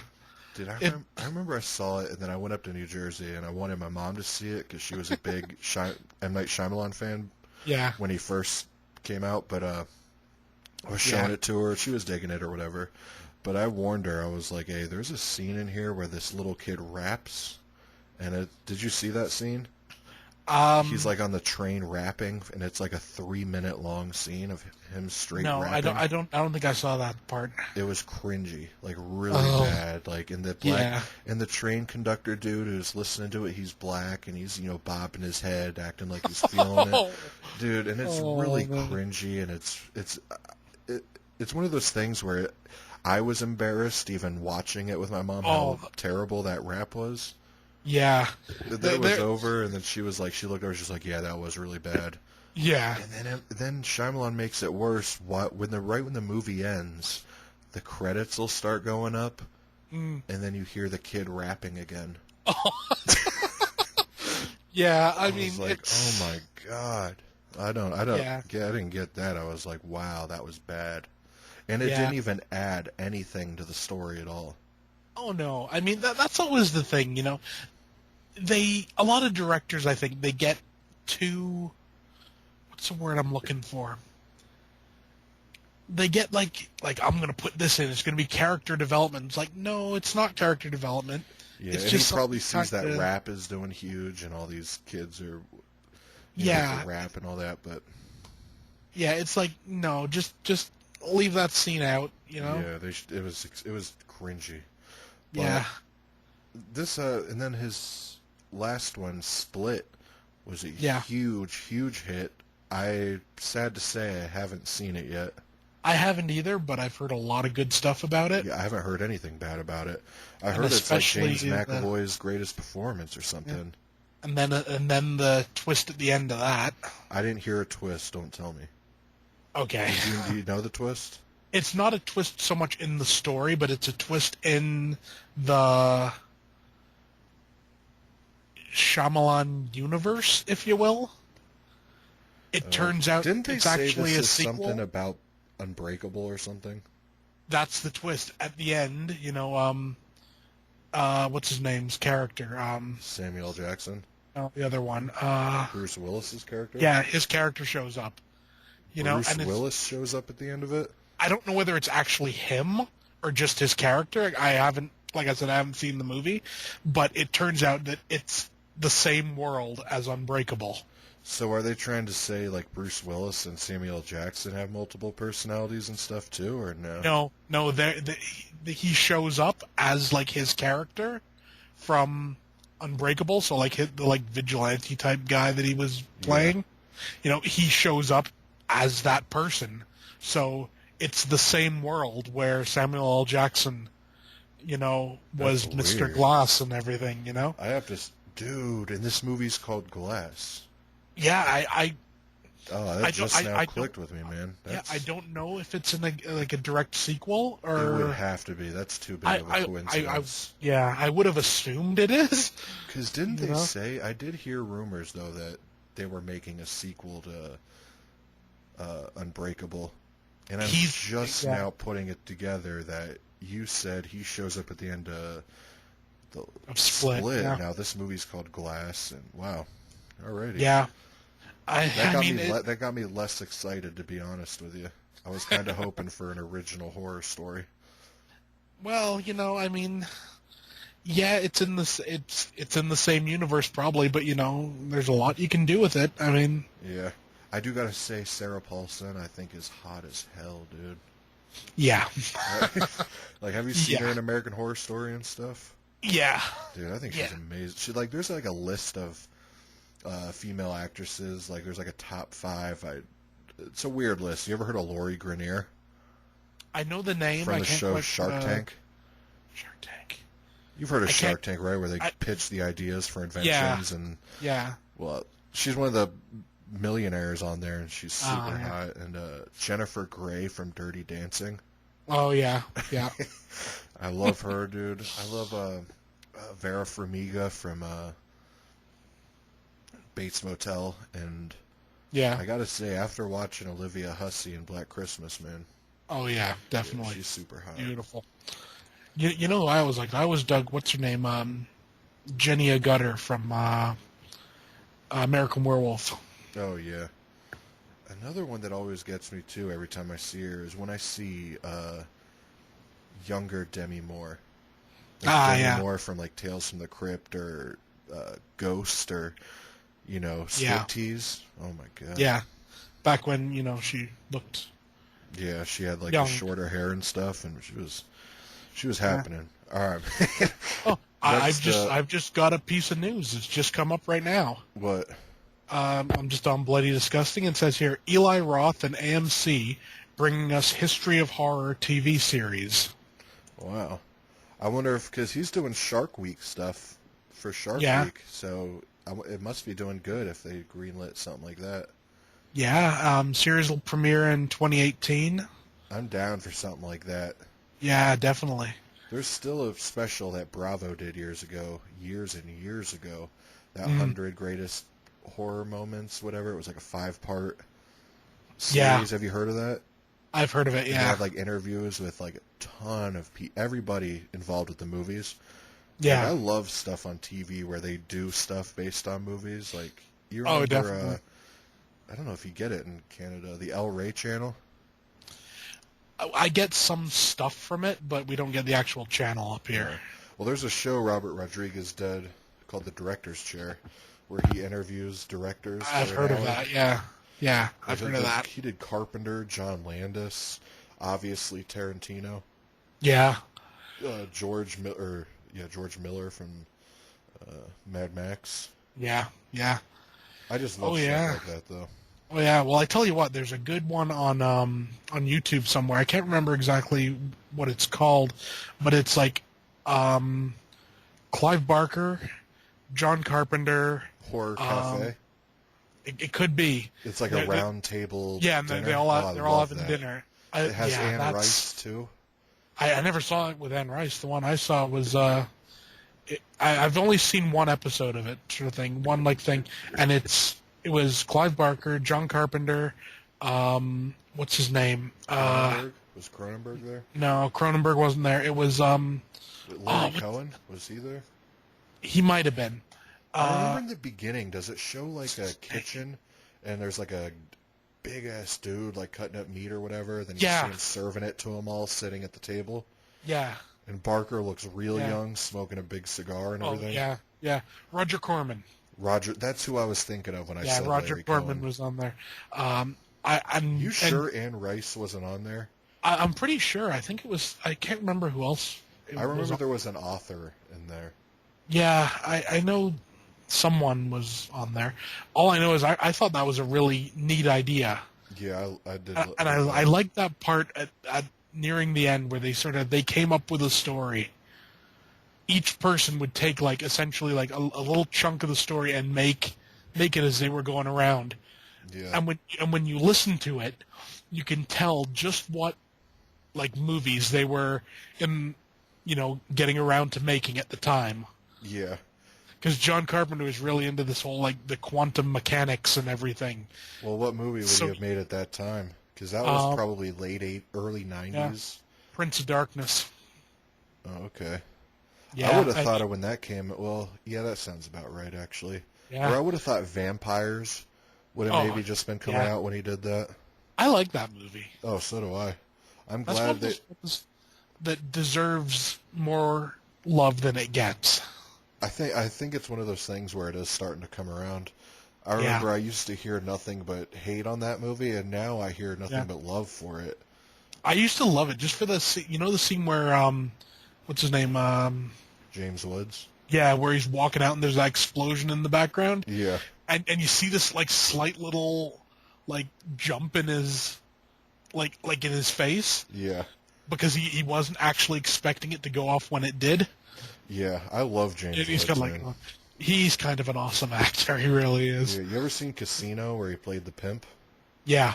Yeah, he's an awesome. Oh, and of course Videodrome and all that, but yeah. He's one of those actors, again, we've mentioned them before, that no matter what you put them in, he will elevate. Yeah. Well, there's a show on Showtime that I've been watching, and I'm waiting for the new season. Have you ever heard of Ray Donovan? I've heard that name. With Liev Schreiber, and it's got the guy from Anaconda, Angelina Jolie's dad. Oh, yeah. I can't... John Voight. Yeah, he's in it, and a bunch of other people. It's like Liev Schreiber is basically like an enforcer type thing for. It's really good, but James Woods played a villain in one of the seasons, and it made that season so much better with him in it. Yeah. Well, that's the sort of thing. I mean, there are some actors that can just do it. Yeah. They just raise whatever they're in. Definitely. Be it good, bad, or indifferent, Yeah. Now, one last part of news before we talk about that It trailer. Did you hear of? It was an old graphic novel made a few years ago, but they're making it into a movie called My Friend Dahmer.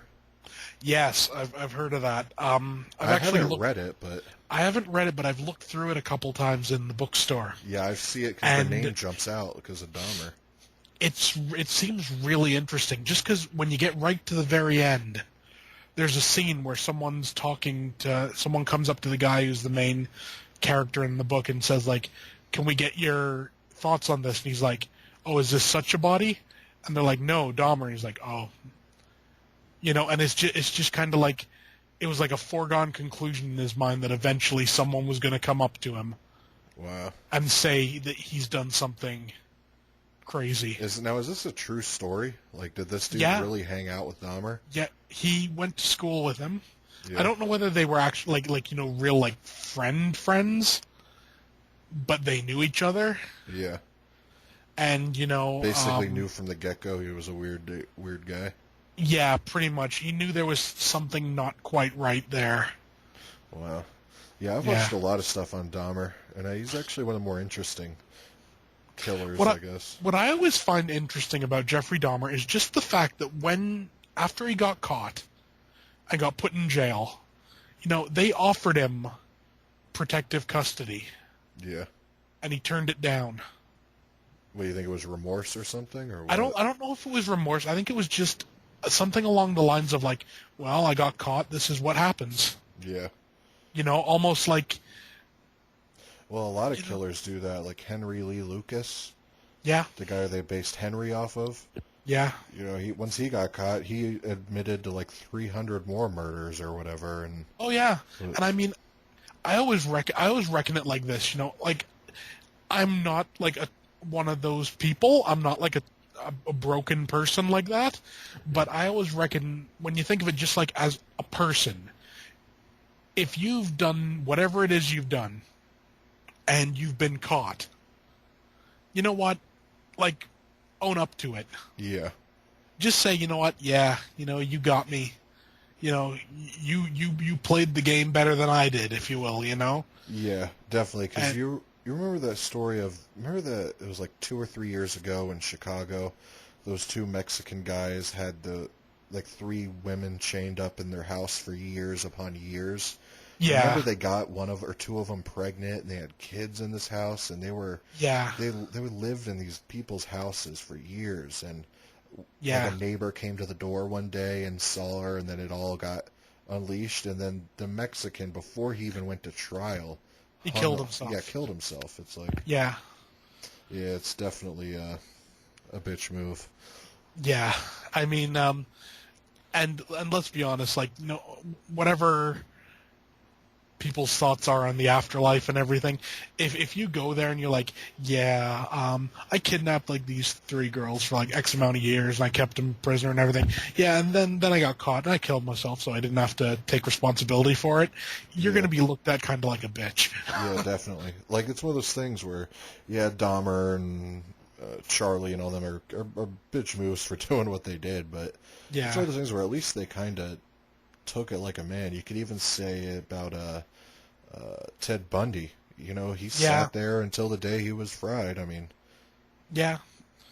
I mean, it's one of those things. They're serial killers are interesting. Yeah. Because they're very broken people, and Definitely. sometimes you can trace it back and you can find the exact moment. Where someone breaks. That's why most of America's fascinated with them. Oh, it's definitely. One of those things where the stuff they did was heinous, but true crime books are still top selling books. I mean, all this still making documentaries on H.H. Holmes and all that. There's just a fascination with it. Yeah. Well, have you seen this new thing they're doing about H.H. Holmes, right? Yeah, that's what made me bring that up. They're thinking he was Jack the Ripper and all that. But, yeah, I don't buy that. Yeah, it's like this whole thing where they're saying Amelia Earhart lived the whole. Have you seen the commercial for that where they think Amelia Earhart? Yeah. They think she survived and lived on an island and all that. And yeah. It's like, wow. Yeah, it's like You think she'd actually live on an island? Like, I mean, yeah, I don't think so. anyway, let's get to this. I am stoked for that movie because the trailer did actually look pretty good. Yeah. And he actually did look like how Dahmer would look when he was young, from what I would picture. Yeah. Because his story is just weird. I don't know if he was...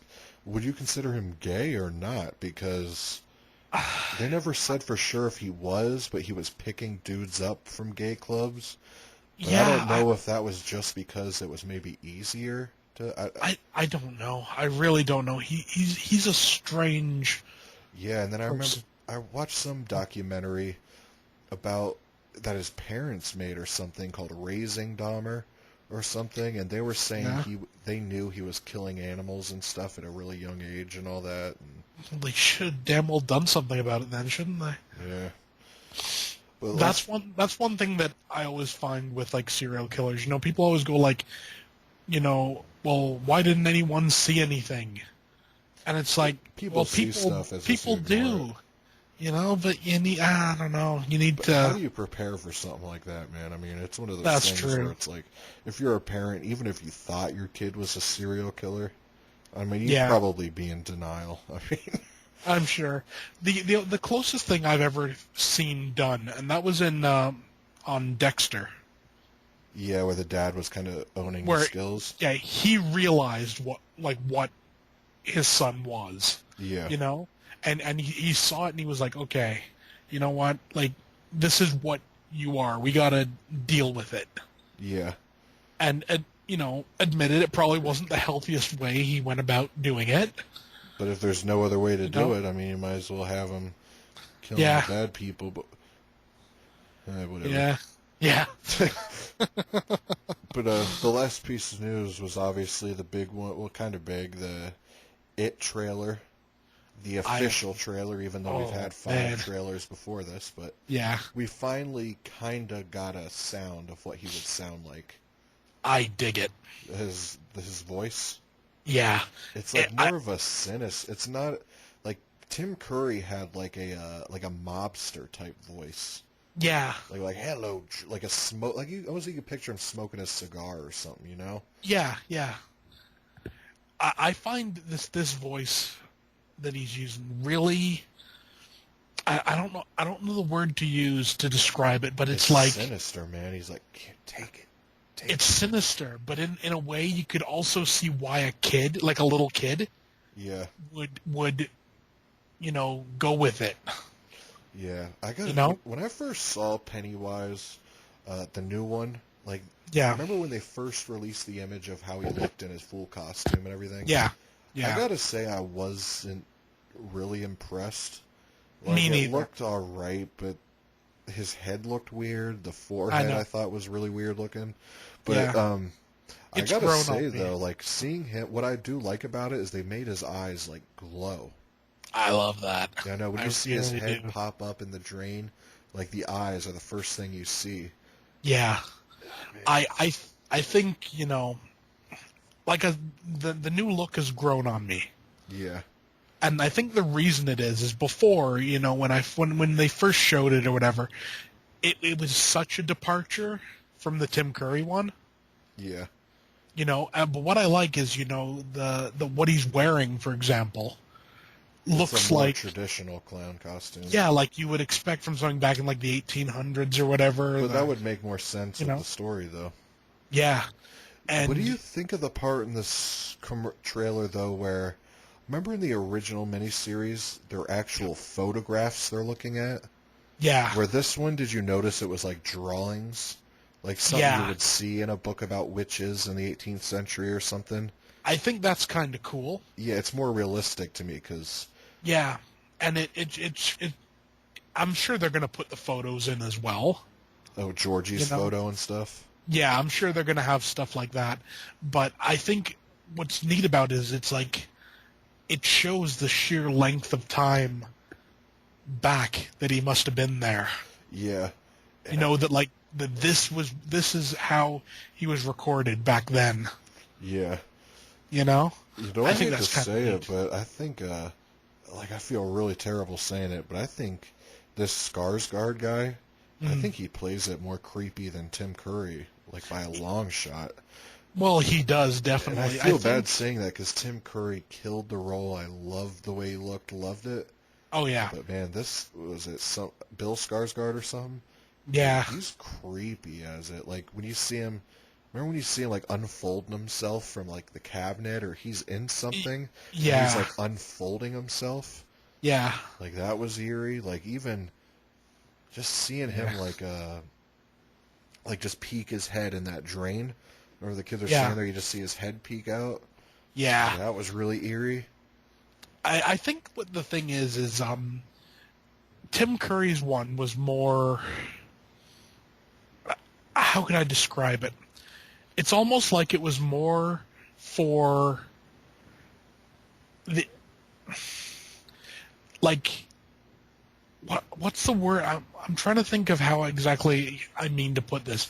It's like he was more of like almost like the friendly looking clown. Yeah. You know, where this one's sinister looking, man. Like, yeah, it is. So even the way they painted the smile on, where it curves up and then goes to his right eyes. Through the eyes, yeah. What I've always thought, and I always thought this was something that, something like it could have covered really well. People have been afraid of clowns like forever. Well, yeah. I've always thought it would have been neat to have done something like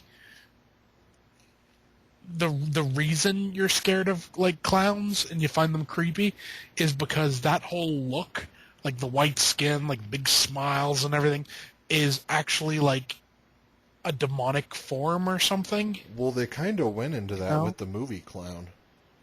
I honestly Did you ever haven't see that?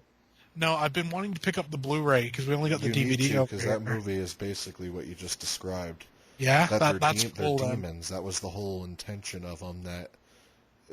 That's like the whole reason. That's exactly what you described. Was Clown. Yeah. So I'm gonna have to see that definitely. Yeah, that's an awesome movie. Yeah, that's something I've always thought. Yeah, that was the whole purpose of that movie. The director said was to get a backstory of why they're so terrifying. Yeah, I think that would be really interesting. And obviously, Pennywise is kind of the I don't want stereotypical isn't the word, but when you think of a creepy clown, you think of Pennywise. Oh, definitely. And one thing I do got to say that really impressed me with this trailer is the way the bullies looked in it. Yeah. Because it takes place in the 80s, and that's exactly how you'd picture one. Cut off shirts, mullets, high top Reeboks and stuff if we're talking the 80s. So it's like, because the one thing about the original series, man, is those bullies were lame as hell. They were. Like you're dead, fat boy. Like right in front of the teacher and stuff, and and it's like, really? Remember the teacher's like, all right, detention after school every day this week.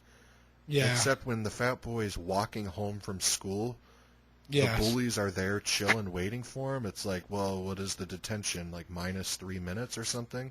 Yeah. Because the bully's there before the fat kid shows up. So it's like, well, where was the detention at? But regardless, the new bullies look more realistic as bullies than kids with leather jackets and devil locks for hair and stuff. Yeah, that works for the 1950s. Yeah. And all the designs kind of in the original miniseries work for the 1950s. Yeah, I do like the 50s aesthetic, though, but I'm really glad that this one takes place in the 80s, though. And it has me that much more excited for to see what it's going to be like when they're adults in today's time. Yeah. Because our time today is definitely a lot different than the real time in the original series when it was the 90s. Yeah, definitely. And hell, nowadays, like you could figure out all the stuff about Pennywise by going online nowadays. Yeah. Yeah, this movie's going to be a monster hit. I could already tell it's going to be huge, man. Yeah, and they've actually said apparently there's not going to be a spider. See, I haven't read the book, but just from watching the original series, that's a good thing. I hated that scene, but The thing is, though, the way this director is and the way that Pennywise looks in this, Yeah. like, for some reason, what if, he probably could make a really freaky looking Spider-Man. Yeah. Well, what's interesting is because that was just the problem with the first one. It was just cheesy as hell looking. Yeah, what the director has said, and this might be a little bit telling. It says in this article, Muschietti revealed two things we won't be seeing coming this September. And the thing is, this September. Yeah. That's the important part, because like in the book and in the original movie, the spider doesn't come up until, the second half. Oh, so that means the way he worded it, meaning it'll probably show up. It could show up in the second half, yeah. Yeah. Because it didn't show up in the second half until the original series anyways. Yeah. I tell you what, I really hope... I just finished reading the book the other night. It's taken me 27 years, but I finally finished it. I hope that they end it the way they ended the book. Really? Because the ending of the book would be insane.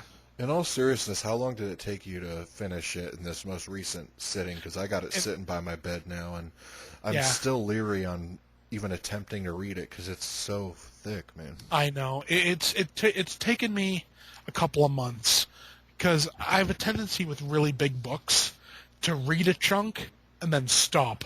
And then like read Rue Morgue or something, and then come back to it and read another chunk. Be honest, is it a page turner though? Like, is it? It is. Is it a quick read when you get going? You know what I mean? When you get going, you don't want to stop. Oh, okay. Yeah, I definitely do want to read it. I don't know if I could finish that before September though. That's the thing. I find if you know how it's like broken down into parts. Yeah. I find if you use each part as like its own book. Oh, okay. So read the first like part, and then it'll come to like Derry, the first interlude or whatever. Read up to that part, and then take a break. Yeah. And then read up to Derry, the second interlude. Yeah, because I definitely want to read it before it comes out. What was funny is when I heard The Dark Tower was coming out, I was like, oh, I do got to read them all before it comes out. Now it's like, yeah, I ain't going to be able to finish 8 fucking books the size of it in time for that. Yeah. I mean, you could get through the first one, I'm sure, because that's quite it's short. Small, but The thing is, though, are you even excited for The Dark Tower? See, I don't know, because I've never actually read the Dark Tower books. Yeah, I heard this is what happened when he got in the accident. Yeah. And it wasn't horror. It was... Yeah, I mean, I've seen the trailer, and I'm really liking what I'm seeing. Yeah. So I'm thinking it's going to be quite good. Yeah, me too. I am going to check it out. Yeah, I'm definitely gonna go see it. I mean, definitely. Idris Elba alone is worth it, Yeah, I'm surprised they didn't. I'm surprised they didn't hold off on it until Halloween. Aren't you a little bit? I am. I mean, but it's no question it's going to be a monster hit. There's not even a shred of doubt. But it's like, if that's the case, you'd probably get that much more business in Halloween. You probably would, but I'm thinking they're probably thinking with Saw coming out and Leatherface. And Leatherface. I think there's a good amount of horror coming out in October. Yeah, you do got the new Chucky movie. Yeah. So they're probably sitting there thinking September, not much going on. So. Yeah, probably. Yeah. I mean, it's going to do good regardless. I mean. Oh, I'm sure it will, and I haven't even seen it, but I'm telling you right now, it's a day one Blu-ray buy for me. Oh, for sure. And it's also a day one theater visit for two. Yeah. Hell, I'm going to try to go the night before. Oh, the Thursday screenings? Yeah, like the late night Thursday screening. Don't they usually give out like some kind of one sheet or something for it?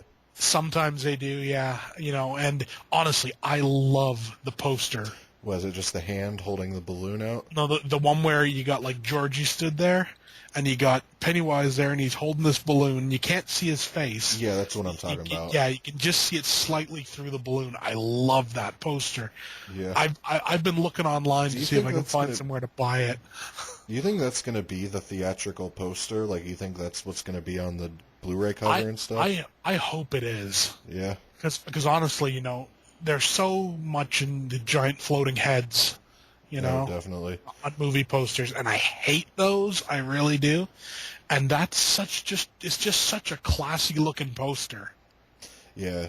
I mean, I buy a lot of my posters from Amazon, just their reproductions you get from shops for like 15 bucks or whatever. Yeah. Like, it's where I would just go on Amazon and, like, I was going through a big Asian movie kick a while ago.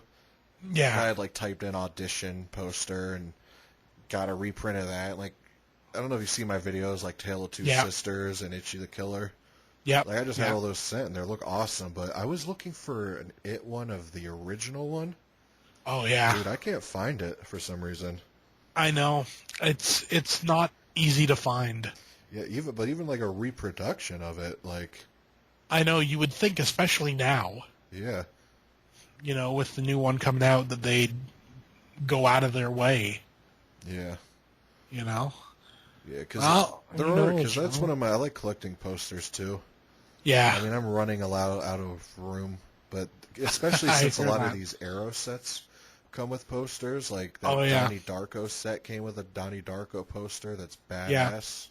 Yeah. The Scarlet Box came with an awesome poster. That Phantasm set came with a badass poster. Oh, yeah, definitely. I mean... That's one of my favorite inclusions on CDs and movies, is when it comes to the mini poster. Yeah.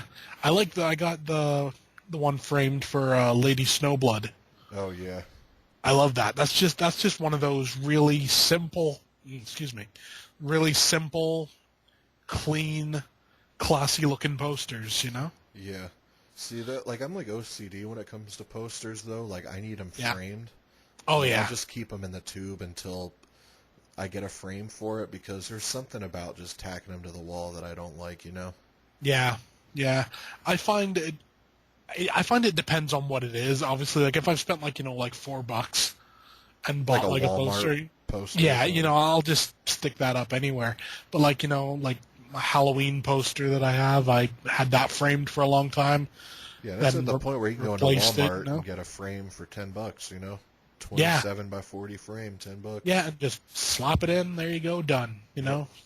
Simple, but it does make it look a lot more classy too, man. Oh, definitely. I actually got one thing I have framed when I got the Universal Monsters collection. Oh, did that come with a poster? I got that with from Britain instead of the American one or the Canadian one, because it was a hell of a lot cheaper, and it came with like lobby cards for each of the movies. Oh, okay. So I've framed them all in like one frame.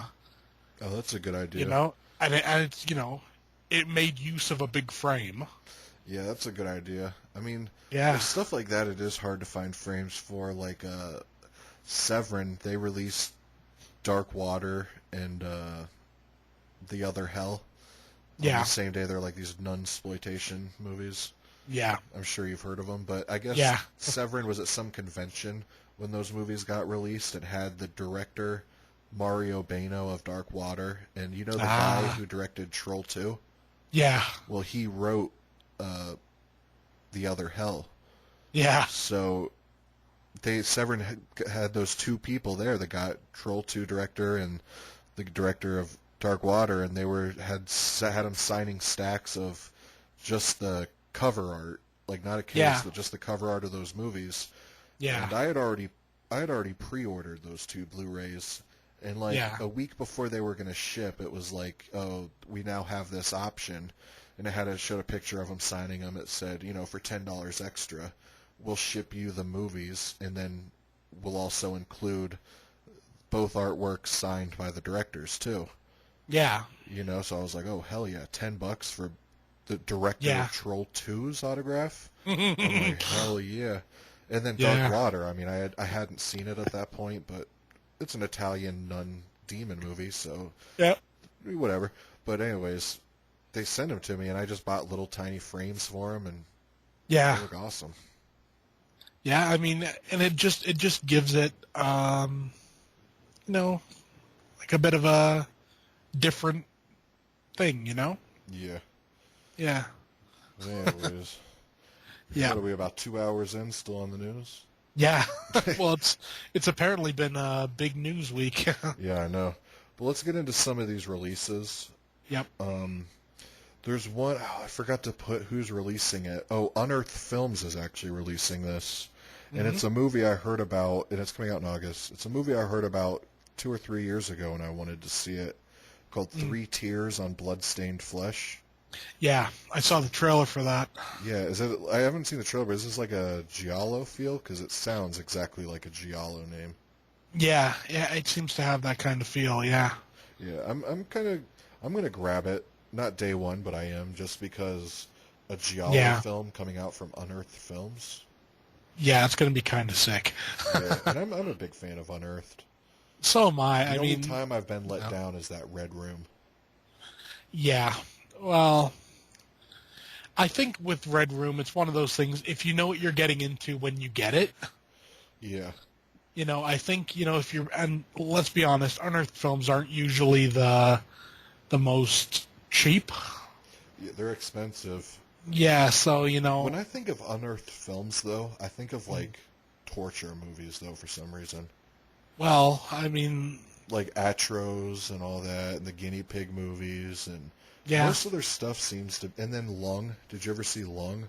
I didn't see it. I've Oh, seen the case for it and oh, stuff. it's awesome. But that goes into. Yeah, Remember, you were saying you love it when movies include the original.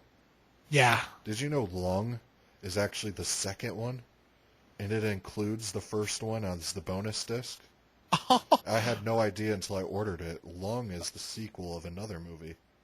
That's kind of cool. Yeah, and at first I was like, oh my god, this is a sequel, and I was like, I have to get the first one. And I kept reading. Yeah. I was like, oh, Like, second whoa, there disc it is the is. first one. I was like, oh, thank God. Yeah, Pick up Lung though, dude, for real. yeah, That's awesome. yeah. I love stuff from unearthed films. I really do. I mean, they're one of those companies that just you just like supporting them. That, and I like the fact that if it's from Unearthed Films, there's like a seedy kind of grimy quality to getting it too. You know what Yeah, I mean? There's something dirty about that company for some reason.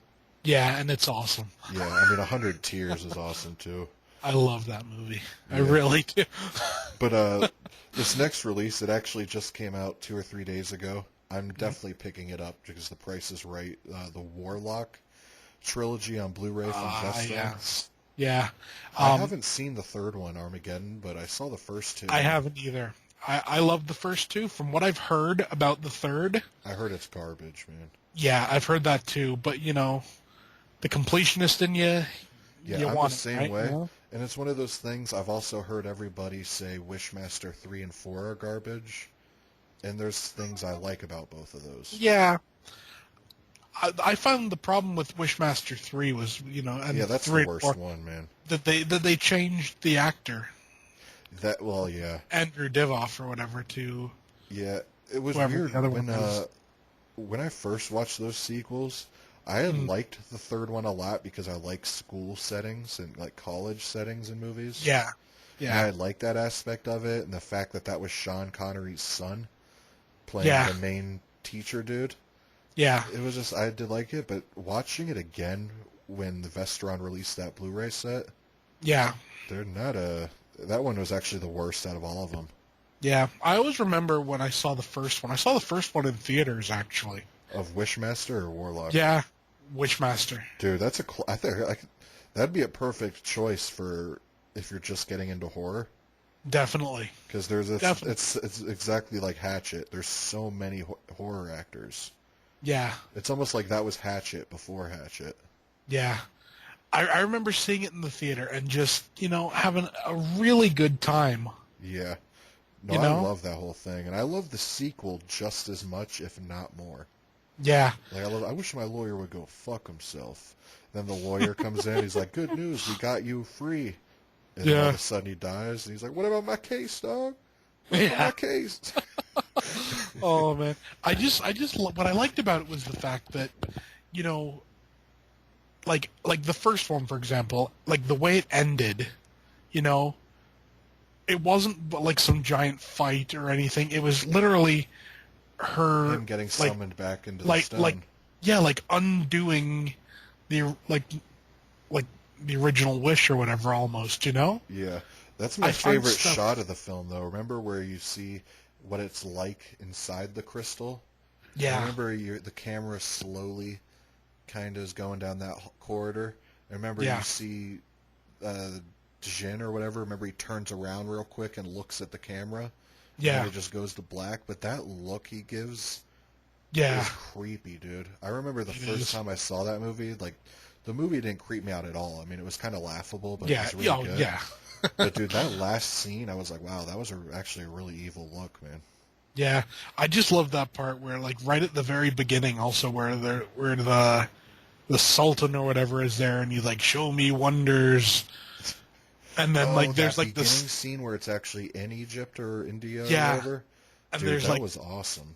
the skeletons like crawling out of people and stuff. Yeah, that was badass. That was some really good stuff. I mean, who directed this? Isn't it from the director of K&B Effects, or this was directed by Howard Berger from K&B Effects?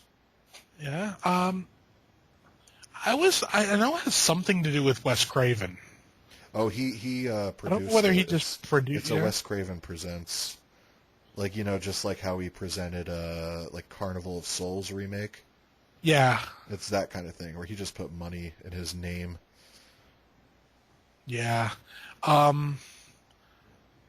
Yeah, it was one of those things that, you know, was just a good flick, you know. Yeah. Robert Kurtzman. Oh yeah, that's who it was. But he's part of K&B Effects. Yeah. He's the K. He's the K. But yeah, Howard Berger's the. I think Howard Berger's the B, and his N. I think is Greg Nicotero or whatever. I think so. Yeah. But anyways, yeah, I'm picking the Warlock trilogy up eventually. Dude, Yeah. Believe it or not, in America, that thing for the trilogy, brand new, was only $25. That's really reasonable. I mean, I think actually over here it's not super expensive compared to the other, like. I think Vestron's getting the hint, you know, because when they first released their first batch of movies was Shopping Mall and Blood Diner. Yeah. And those things were $28 for them in America. And it's like, dude, I mean, Arrow's charging $18 to $22 for a release of a movie that's good. Why would you charge $28 for Blood Diner? You know what I mean? It's like, that's true. But now they're actually getting the hint, I think, because they're keeping their prices here now around $20, $22. And I remember when the Wishmaster quadrilogy set came out, I think that was $40 brand new, which is it's a decent price. I mean, $10 a movie. Yeah. But now the fact that Warlock trilogy is $25 for 3 movies, that's a good price, man. Yeah, I think I definitely order it from America, actually, because it's $49.74 over here. Oh wow! And it takes 1 to 3 weeks to ship. I gotta say though, that artwork they use though sucks, man. It's gray and just boring looking. Honestly, I'd have preferred if they just used the first movie's cover. Oh yeah, with the shadow of. I love that. Yeah. Anyways, and also. Just since I'm just looking at this right now, I just also noticed they're showing the Arrow video release of the Slayer as well. Yeah, no, I'm excited for that too. I know we talked about this on the first podcast, I think, but one of my most hyped ones that's coming out is definitely The Resurrected. That movie is so cool. I've never seen it, and it hasn't been available, so. Yeah, I can tell you right now, it's I don't want to say a masterpiece, but you know, and I wouldn't exactly put it in S-class movies, but I'd give it a solid 9, 10 out of 10. Yeah, I was gonna pick it up anyways, just for the sole fact H.P. Lovecraft and Chris Sarandon. Yeah, and then Dan O'Bannon. Oh yeah, I forgot about that. Yeah. And I wanted to touch quick on The Unholy. Are you picking that up, or could you care less about that? I don't know. I've been hearing stuff about it. The movie or the release? The release. I've been The hearing slipcover yeah, fiasco. yeah. Do you know And about it? no, I've just heard a little bit. Well, the thing Like, is, these Vestron movies, they're numbered. And a yeah, lot of these lines, like Scream Factory and stuff, they don't number their releases, so it's not... So a lot of people, if you buy, like, a lot of people are just wanting to collect the whole line, so you have on your shelf 1, 2, 3, 4, etc., yeah, And it's like, the thing is, all these came with slip covers, and on the spines, they're all matching slip covers. So yeah, it's one of those things, they say if you pre-order it, you're guaranteed a slip cover. yeah. And I remember Grindhouse Video, they posted their weekly video of the stuff they got in that week, and he was like, we got all the Unholy movies in, but none of them were shipped with slip covers. And Yeah. then Diabolic posted, we didn't get any slip covers. Then Amazon, all these companies were posting they didn't get any slip covers. But I the know. thing is, though, you saw Cool Duder and all the big reviewers doing them. Yeah, yeah, They had slip covers in their videos. So yeah, come to find out, Vestron Video tried to pull a slick one and send slip covers to the reviewers who weren't paying a dime for these movies. yeah, And then the people that pre-ordered your product and gave you money for the movies don't get slip covers. yeah. That's It was kind really of weird. I mean, me personally, I could actually care less about slip covers. I mean, I yeah, like them. I do really like them, but I'm not going to yeah. flip out, and I'm not going to return it if it don't have a slipcover. But No, it's one of those things where if I'm promised one, if I pre-order it, yeah. You I damn better well get better the damn get it. slipcover, man. Yeah, Especially if I'm seeing Cool Duder on there who don't pay a dime for any movie yeah, with a slipcover. You know what I mean? yeah. It's Yeah. especially if it's numbered and all the Yeah. releases match. You know what I mean? That's one thing that really irks me when you get something that everyone matches, and then you get one without a slipcover, and you're like, well, damn. Yeah. You're almost like you want to take them all out of their cases and put them all without the slipcovers Well, to make them all match that's again. what one buddy of mine said. He was like, "Well, I had collected them all. They all have slip covers. Now the Unholy don't have a slip cover, and it's like the one after that came with the slip. So now you just have the Misfit one. So it's like Yeah. at that point, he said, I'm just going to take all the slip covers off, sell them on eBay, so they all match again. Yeah.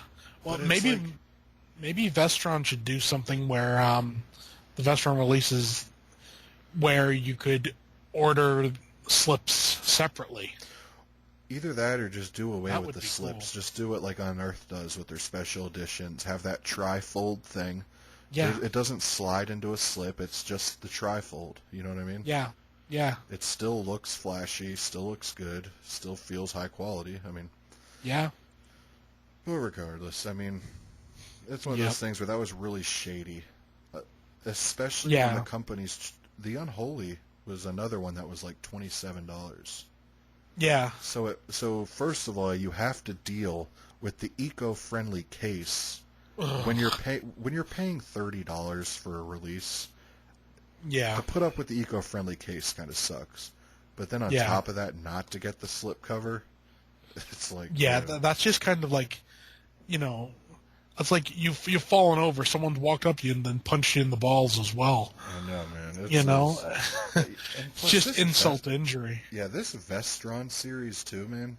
Yeah. Like, they're cool, but it's like, they haven't released anything that's got me like, oh, shit. Like, everything they've released has been available in those 8-packs. Like, you remember that Lionsgate 8-pack that had 967 Evil 2? Remember it had Parents? Yeah. It had all those. It had Blood Yeah. Diner. It had Chopping Mall. It's Yeah. like, released some stuff that we haven't seen. Like, The Gate was, I guess, cool. Yeah. I've always liked that movie. Yeah, that was the one that was surprising because... But the thing is, though, all the stuff they've released has been available. The Unholy was available in a 4-pack with Fright Night and all this other Yeah. stuff. It's like... You know, like do some. You should have just did Rawhead Rex. They licensed the movie to Kino Lorber. It's like you already own the rights to Rawhead Rex. Why wouldn't you just have released it under Vestron? Yeah. See, I would have paid for that. Well, I am because it's something. Yeah, they it's messed something up by that. Different, no? Yeah. Yeah, I mean, like, I would like to get the Blu-ray of Chopping Mall. Yeah. And I would like to get the Blu-ray of Return of the Living Dead 3. Yeah. But, at the prices they are over here, I'm perfectly happy with the DVDs, yeah. Yeah, they're not worth $30. Well, I don't even know what they'd be to you. Probably $50. Let's take a look. Chopping Mall. I'll say it's $37 near you. I don't know though. Shopping Mall, $48.13. Oh my god, dude! Well, I think the thing is Shopping Mall. It's because they're imports over here. Yeah. So we're paying a premium for that as well. Unfortunately, well, you can get it used for $33. So, Dude, I guess that's still crazy, man. Yeah, and $45 for Return of the Living Dead 3. God, dude, yeah, I don't see Vestron lasting too much longer, though. Not like this. I mean, the Wishmasters, they've been readily available. Ain't nobody had ever problem getting them. The Warlocks, you could buy all the Warlock movies for, what, 6 or 7 a piece? It's like... Yeah. They need to start releasing stuff that ain't out, You have Either Massacre Video releasing Hack-O-Lantern, all these heavy hitters. You have the Resurrected, you have stuff like Rawhead Rex, and like... Oh, here's Vestron again, like with, I bet you anything their next release is going to be 976 Evil 2, the second one, since the first one is coming out from Sony. And then I'm willing to bet money their next releases, too, will be Class of 1999.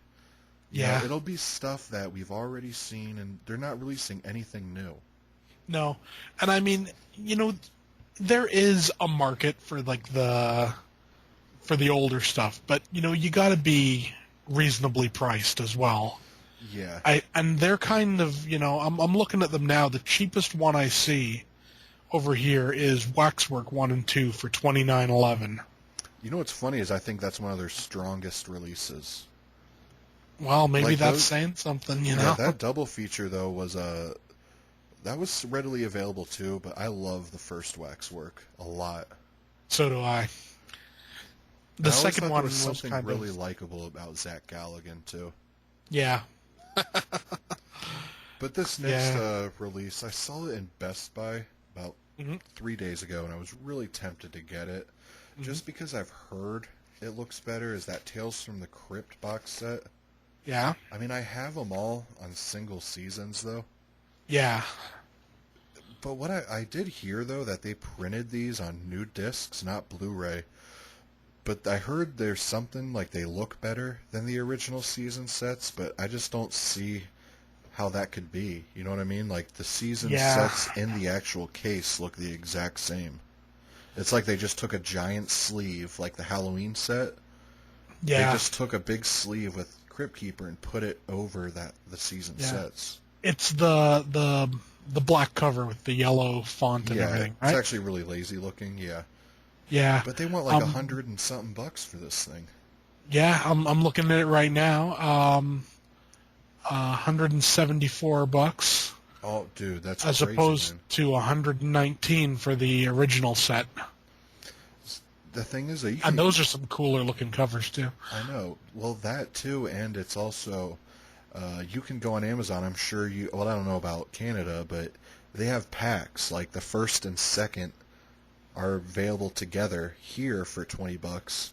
Then you can get season 5 and 6 together for $20. For some reason, those are the only ones together.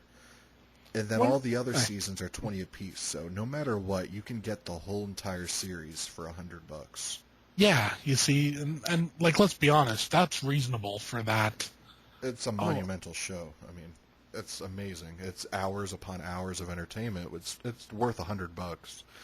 Yeah, I'm just say it's worth $170 too, but if it's available for $100, why?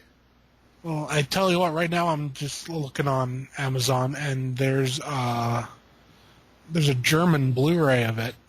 Of the whole series? It looks to be 32 episodes. No, the whole series is This is 96. season 1, season 2, season 1, season. I don't know. It's Yeah, because there's 96 episodes in the yeah, whole series. but I mean, hell, this is $22 Yeah, but that for gets the me to my Blu-ray. point, though. If you're gonna go all out and charge $175 for it, it's when it's been out for years. Yeah, Just make the thing Blu-ray. yeah. Make it Blu-ray. Add in the movies as well.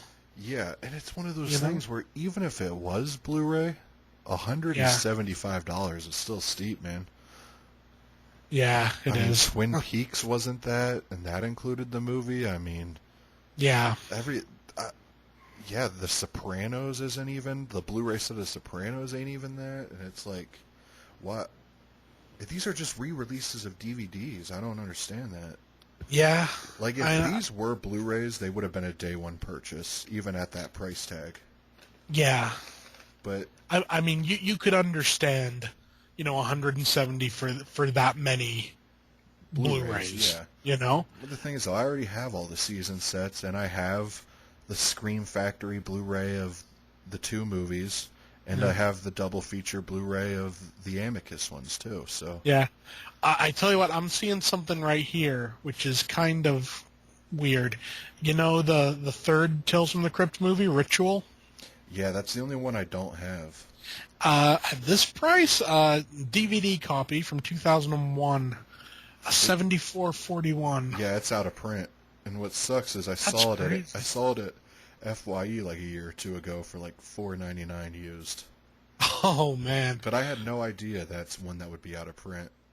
Yeah, I mean, you wouldn't think it would be. I mean, you wouldn't think there'd be that much of a call for it. Well, I heard it actually sucks, but I've heard that too. the thing is, though, like, I consider myself a die-hard Tales from the Crypt fan.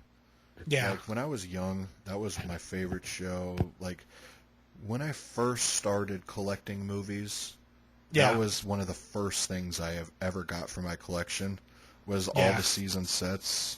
And I remember they weren't available anywhere here. And I remember the only place was Barnes & Noble. And they were Yeah. charging like $40 a season. But do you Yeah. remember that's when DVDs first came out? Remember they were Yeah. hugely expensive? I remember that, Like, remember definitely. you had to Yeah. pay like $30 for a DVD copy of like Gladiator. Yeah. Yeah. But it's like, dude, yeah. But anyway, I paid the money for them. I was actually working at a grocery store here, and Yeah. every check I'd go and get some. But that was like, it's still to this day a highlight of my collection. Yeah. It's just Well, painful knowing there's not a Blu-ray of it. yeah. All I can think is maybe, it's just not, they can't get the quality up. I don't know, man. It's HBO. Like, it's not Yeah. like they just throw their shit in a shed, you know? And I mean, honestly, let's be honest. Like, when it comes to Blu-ray and stuff, this is something I wish they do more of. You could take the SD And upscale it. and just port it over onto a Blu-ray, the same quality as the DVD, but then let people's TVs upscale them. Yeah. And it fit maybe the entire series onto like 2 or 3 Blu-rays. I don't But think they could do that. it would be like SD quality. Yeah, you No. know what? I'd rather if they do, I'm sure it will get released on Blu-ray someday, Yeah. or maybe not though, because if it's about the time they should have released it, and they just released the DVD set. But we need some features with that, man. I mean, Definitely.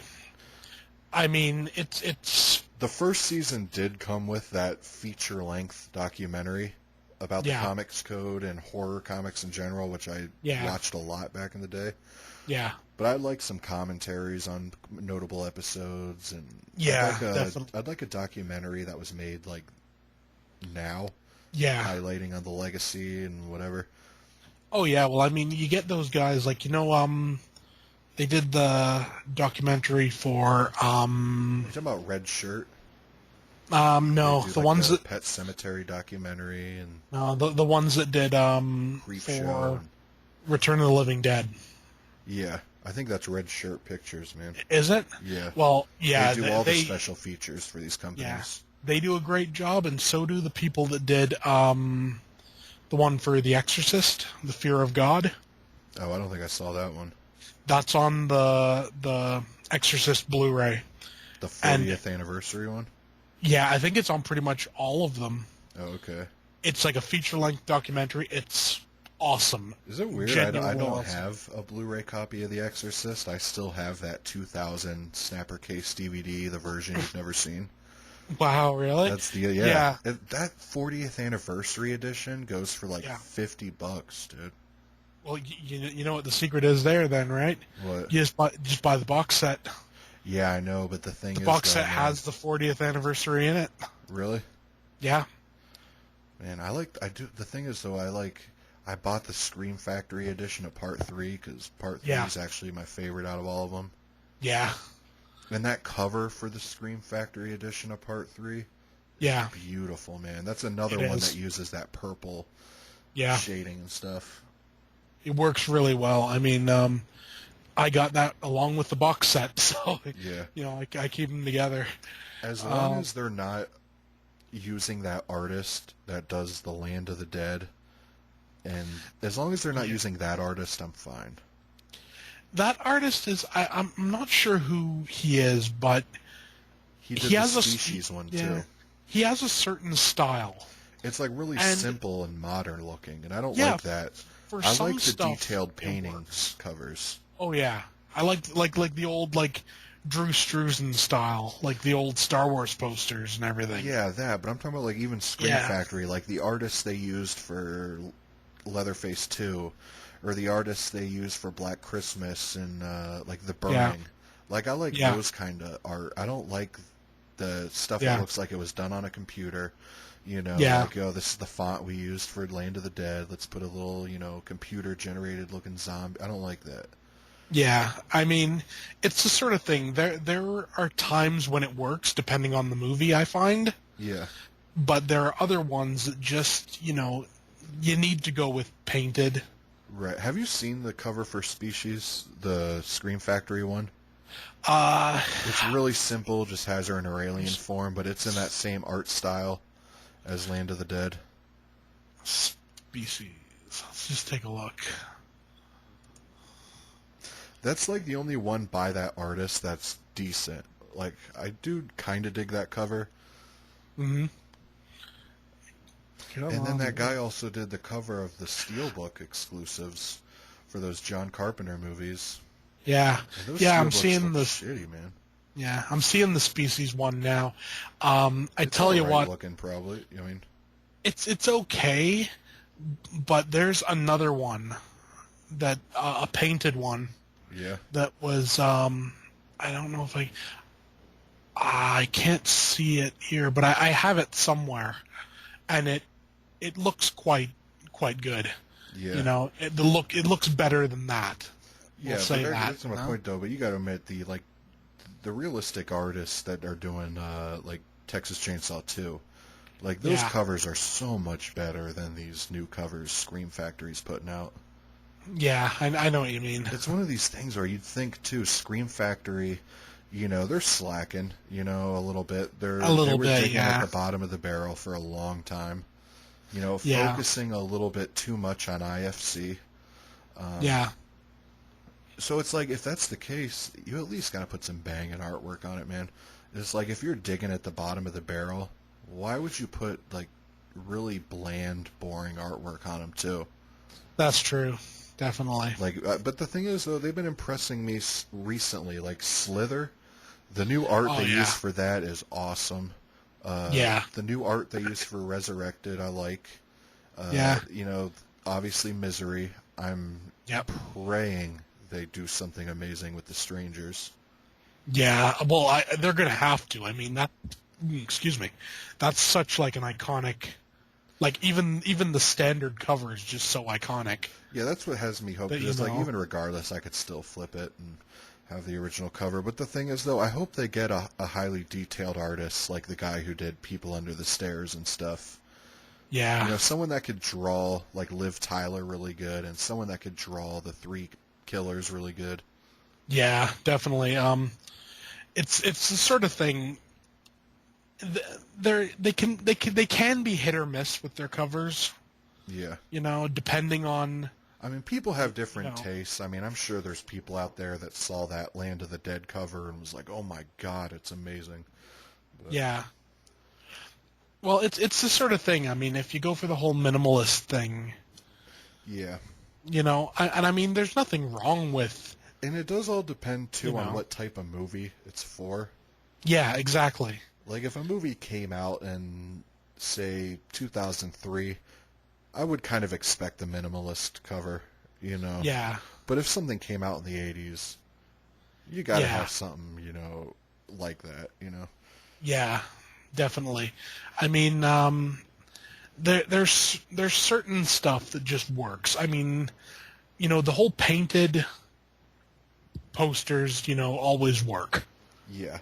I also love You the know. look of old school posters from the 70s, where it's more Oh yeah, red. Like, yeah. like Blood Feast or Last House on the Left. Oh yeah, and there's all the writing on it, and And they're just white and black. They're not flashy. There's just like a bunch of, it's usually the same thing over and over again. yeah, Like, yeah, remember House on the Left? It was just the whole poster was like, it's only a movie. It's only a movie. I don't know, yeah, stuff like that's kind of cool. Or they'll be like advertising, oh, now in Dracula Vision and all this crazy stuff. But, yeah, yeah, definitely.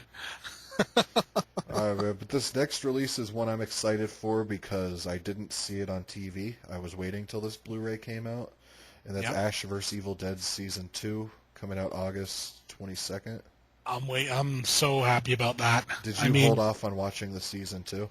I held off on watching the first season actually until I saw that on Blu-ray, No, I was and the same way. then I picked up the Season Blu-ray 1 on like Black Friday.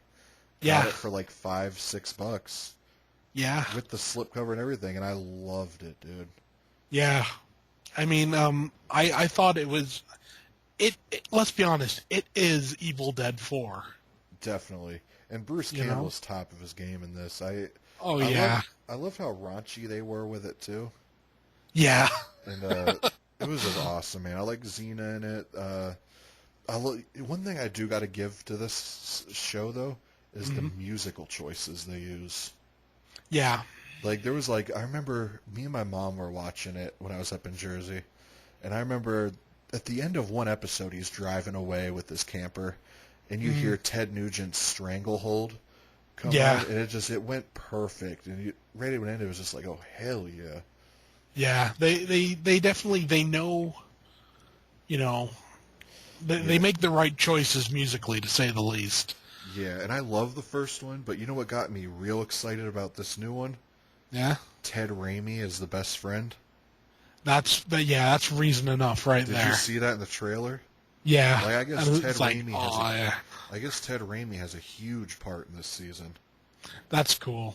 So I mean, yeah, I'm picking that up first week it comes out. yeah. Um, Ted Raimi's one of those people that's kind of underrated, Well, he's like a side character in everything he's in. He was never a lead. Exactly.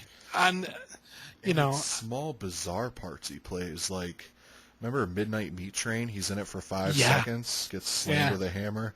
And his then eyeballs come out. Yeah, remember he's randomly in Twin Peaks? Remember he's yeah, in one episode as like a stoner dude? It was like that was a bizarre thing. And then remember Candyman? He's in yeah. that for 5 seconds. I know. He's in Wishmaster for 5 seconds. Yeah, I find it so funny with him in Candyman because he's got like the leather coat on. He's like trying to like Exactly how look he's like a dressed. badass. He's dressed exactly like that in Twin Peaks, though. Yeah, it's the same character. Yeah. No, but that's what I'm glad about this because, from what I understand, he's in almost every episode. Well, that's pretty damn cool. Yeah, and I've always dug him, so I'm excited for that. Yeah. And this next release that comes out September 12th, I'm really excited for that. It Comes at Night. Oh yeah, I was gonna see that in the theater, but I just never got around to it. Yeah, me too. I mix things actually. Both ends of Yeah. the spectrum. I've heard it's really awful, but I've heard a lot of people that I trust their opinion say Yeah. it's awesome. I've heard people say it's amazing. So it's one of Yeah. those things I got to see it for myself. Yeah, Because that's usually the case, isn't it? yeah, because I'm a hit or miss too. Because Blackcoat's Daughter, it was the Yeah. same thing. People loved it, but then there was people that thought it was complete trash. Where Yeah. I loved it. I thought it was definitely a contender for movie of the year. Yeah. And another one, The Witch. Remember people where you either loved The Witch or you hated it? Yeah. I loved it, man. So So did I. the company that's releasing this, A24, Mm. they've released The Witch and Blackcoat's Daughter. So Oh, well, I'm betting yeah. I'm gonna like it. You know? Yeah, probably. Are you are you Here's are you picking here's it up or something not? I'm wondering. I think I might. It'll only be like 12 at Walmart, I'm sure. Yeah, that's good enough there, you know. Here's the thing, with The Witch. Did you like the ending? I loved it. I love the sound design with it, where you hear the ooh or whatever, and then she's floating up in Yeah. the air, and they're all floating. That was awesome, man. See, what I would have liked is, when she's there and she's like talking to the goat, Yeah, and thou then like to live deliciously and all that. yeah, and then right up to the point where she's just talking to the goat, it's not saying anything. Then it says like what do you wish or whatever. I would have ended it there. I would have had it say like what do you wish or whatever, and then just cut to black. Yeah, I was really impressed with that movie, man. It has like an evil feeling watching it. Just the imagery, like that. First of all, they all looked the part. I mean, the mother's sitting there, remember, with the crow, like, pecking at her? Yeah. Dude, that was... I love that movie, man. And I remember I saw that in theaters. Yeah. I remember one of the first scenes you see is that witch. You actually see her, one. And B, remember how graphic it was? She's, like, grinding up that kid and then rubbing the guts all over her body and everything. It was, like kind of graphic with it. I remember sitting there like, oh, wow. Like, they went there. And then... it was also creepy too. Remember not little, but the kid goes and finds the house she lives at. Remember she steps out all slow, but she's like it looks real young, but there's still a look in her eyes where it's like really creepy. Yeah.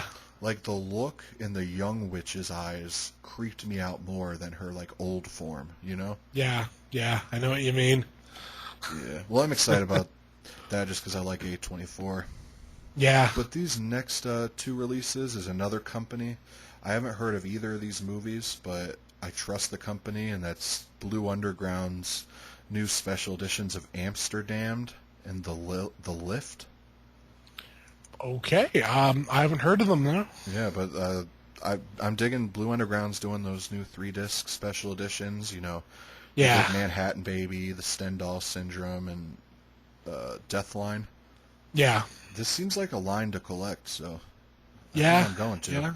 And one thing I like about it, too, is they don't come with slip covers, so there's not even the worry about having to collect them or anything.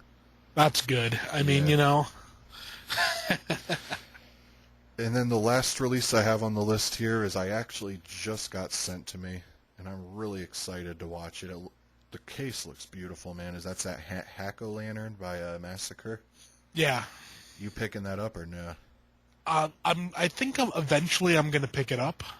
It looks awesome, man. It looks really cheesy, but supposedly this is like something you like have to watch during the Halloween season. It's like a Halloween slasher, something to do with a cult or something.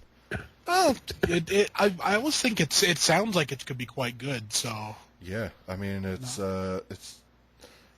around Halloween you ought to pick it up, and we should do a show on it. I'm definitely up for that. Yeah. All right, man. That's all I had for releases. Now, you wanted to do a segment you had told me about how would I fix ... place movie title. Yeah. When I first started my YouTube channel, I did a series. Well, it was going to be a series. It was going to be called Can We Fix It?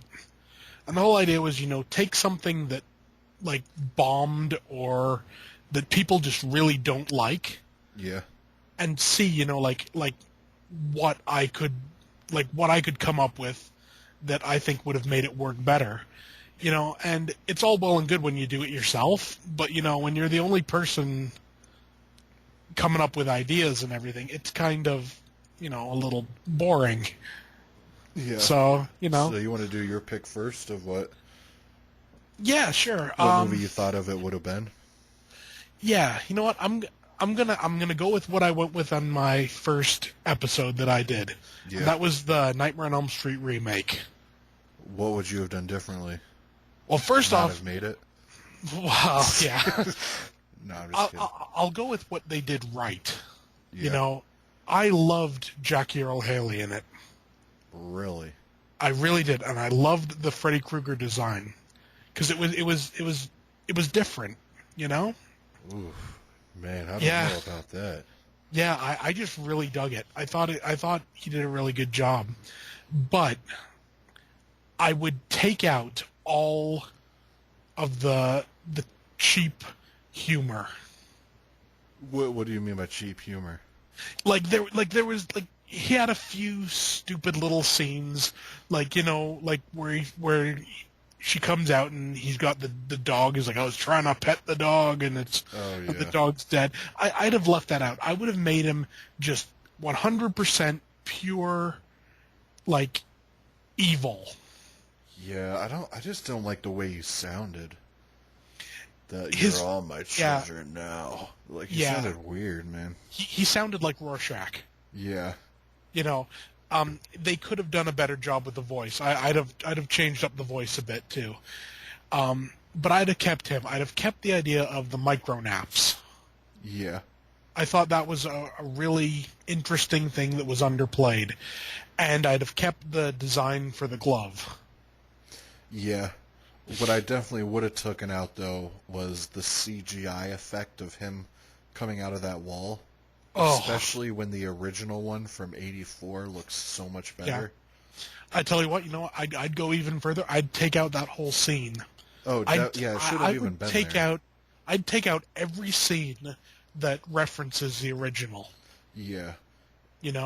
And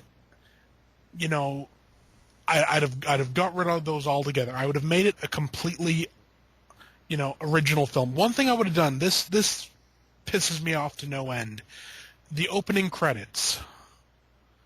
You know how it comes up like a Nightmare on Elm Street, and then it comes up people's names, and then the names show up as almost like a subtitle as well. Yeah. I hated that. Yeah. One thing I'd put that they did right with that is that opening scene with the chick from the Black Christmas remake and that dude in the diner. Yeah, I love that, and he slits his own throat. Yeah. To me, that was an original image. I liked it. It was... Yeah. And not just that. I mean, at that point, that was the Freddy they should have kept for the entire movie. Yeah. This, I'd have played up more of the anger, if you will, Yeah. Because there's, that scene, he's, when he's talking to the guy, and he's like, can you bring back the dead and stuff like that? And you can hear, he's genuinely pissed off that he's dead. Yeah. Would you have kept that actress, that Rooney Mara? No. Yeah, she was boring as hell. Well, you know what? I tell you this. I'd have kept her for about 5 minutes, and then I'd have killed her off most unceremoniously. Yeah. Did you like the kid that was from Haunting Connecticut? No. He annoyed me. Yeah, a little too emo. Yeah. And, I mean, another thing that I would have kept the idea that maybe Freddy was innocent. Yeah, I was going to say, did you like that? Because I liked that whole aspect where they made him a definite child molester or whatever? See, what I liked about the original Nightmare on Elm Street is, he was a child killer. Yeah. You always assumed that he was a molester as well, but they never came out and said it. Not until, well, they kind of did. Well, not even. I think the only time you heard definite was when Freddy vs. Jason came out. Yeah, and that was just almost more of a hinting at it than anything else. Yeah, he was still killing her, but this is one where they just straight up made it. Oh, there's a room where he took him and all that. I know. I found that really dumb. What I would have done with it, I would have I would have made it almost. This is going to sound like a strange combination. I would have made it almost like The Crow, in that they'd have killed him unjustly. Yeah, they'd have killed him. Like, now, he wouldn't officially have done anything that would have warranted it, but he would have been planning stuff. Yeah, definitely. And essentially it'd almost be like a huge karmic retribution. They killed this guy. He hadn't done what they killed him for, so as a result, he gets to come back and kill everyone's kids. Yeah. Yeah, and I would have made it also that, him killing their kids would have been almost like part of the deal. You know? Like he would have to do this before he could get on to what he really wanted to do. Yeah. That's something I never got with the Nightmare on Elm Street movies. He's supposed to be this like child molester killer and everything, but he's not going after like kids. He's going after teenagers. Yeah. This is one of those movies, though, that I think, in all honesty, should have just never got made. I mean, you could recast Michael Myers, you could recast Jason.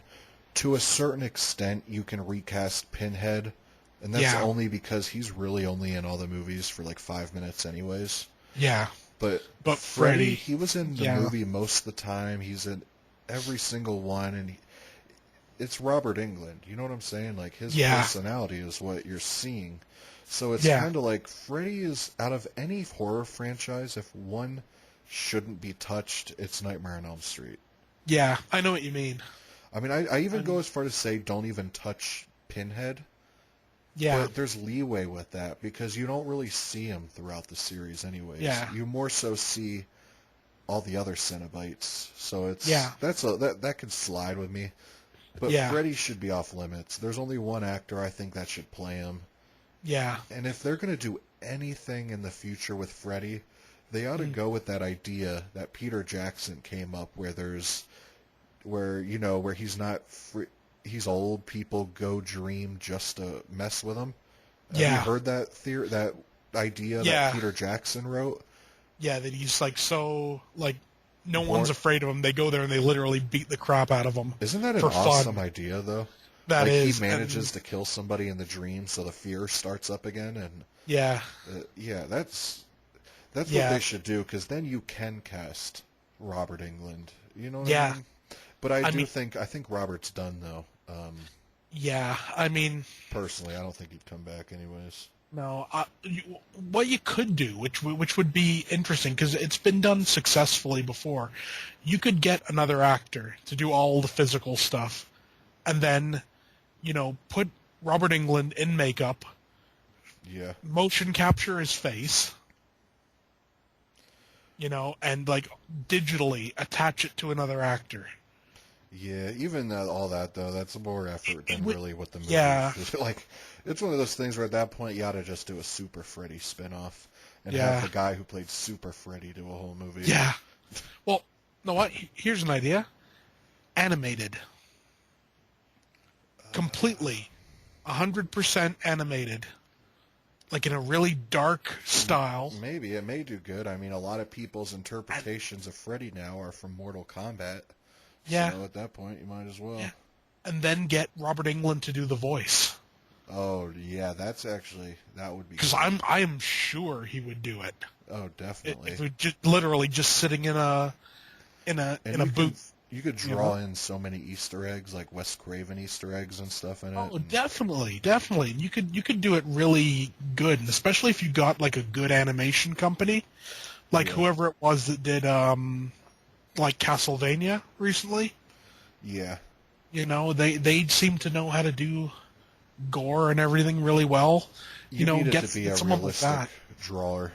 Yeah. Someone that does detail really well. You couldn't have like a Rick and Morty type artist doing it. The funny thing is, you could probably put in a scene with someone's dream or whatever. Yeah, and that would work. Yeah. It's the sort of thing, though. I think there was a lot of stuff in the remake of Nightmare on Elm Street that could have been great. Yeah, it was a lot of lost potential. Yeah. I mean, I love the whole micronaps thing. Yeah. You know? I love the idea that, they're in one place and it's turning into, like, the boiler room. And there's really nothing they can do about it. Yeah.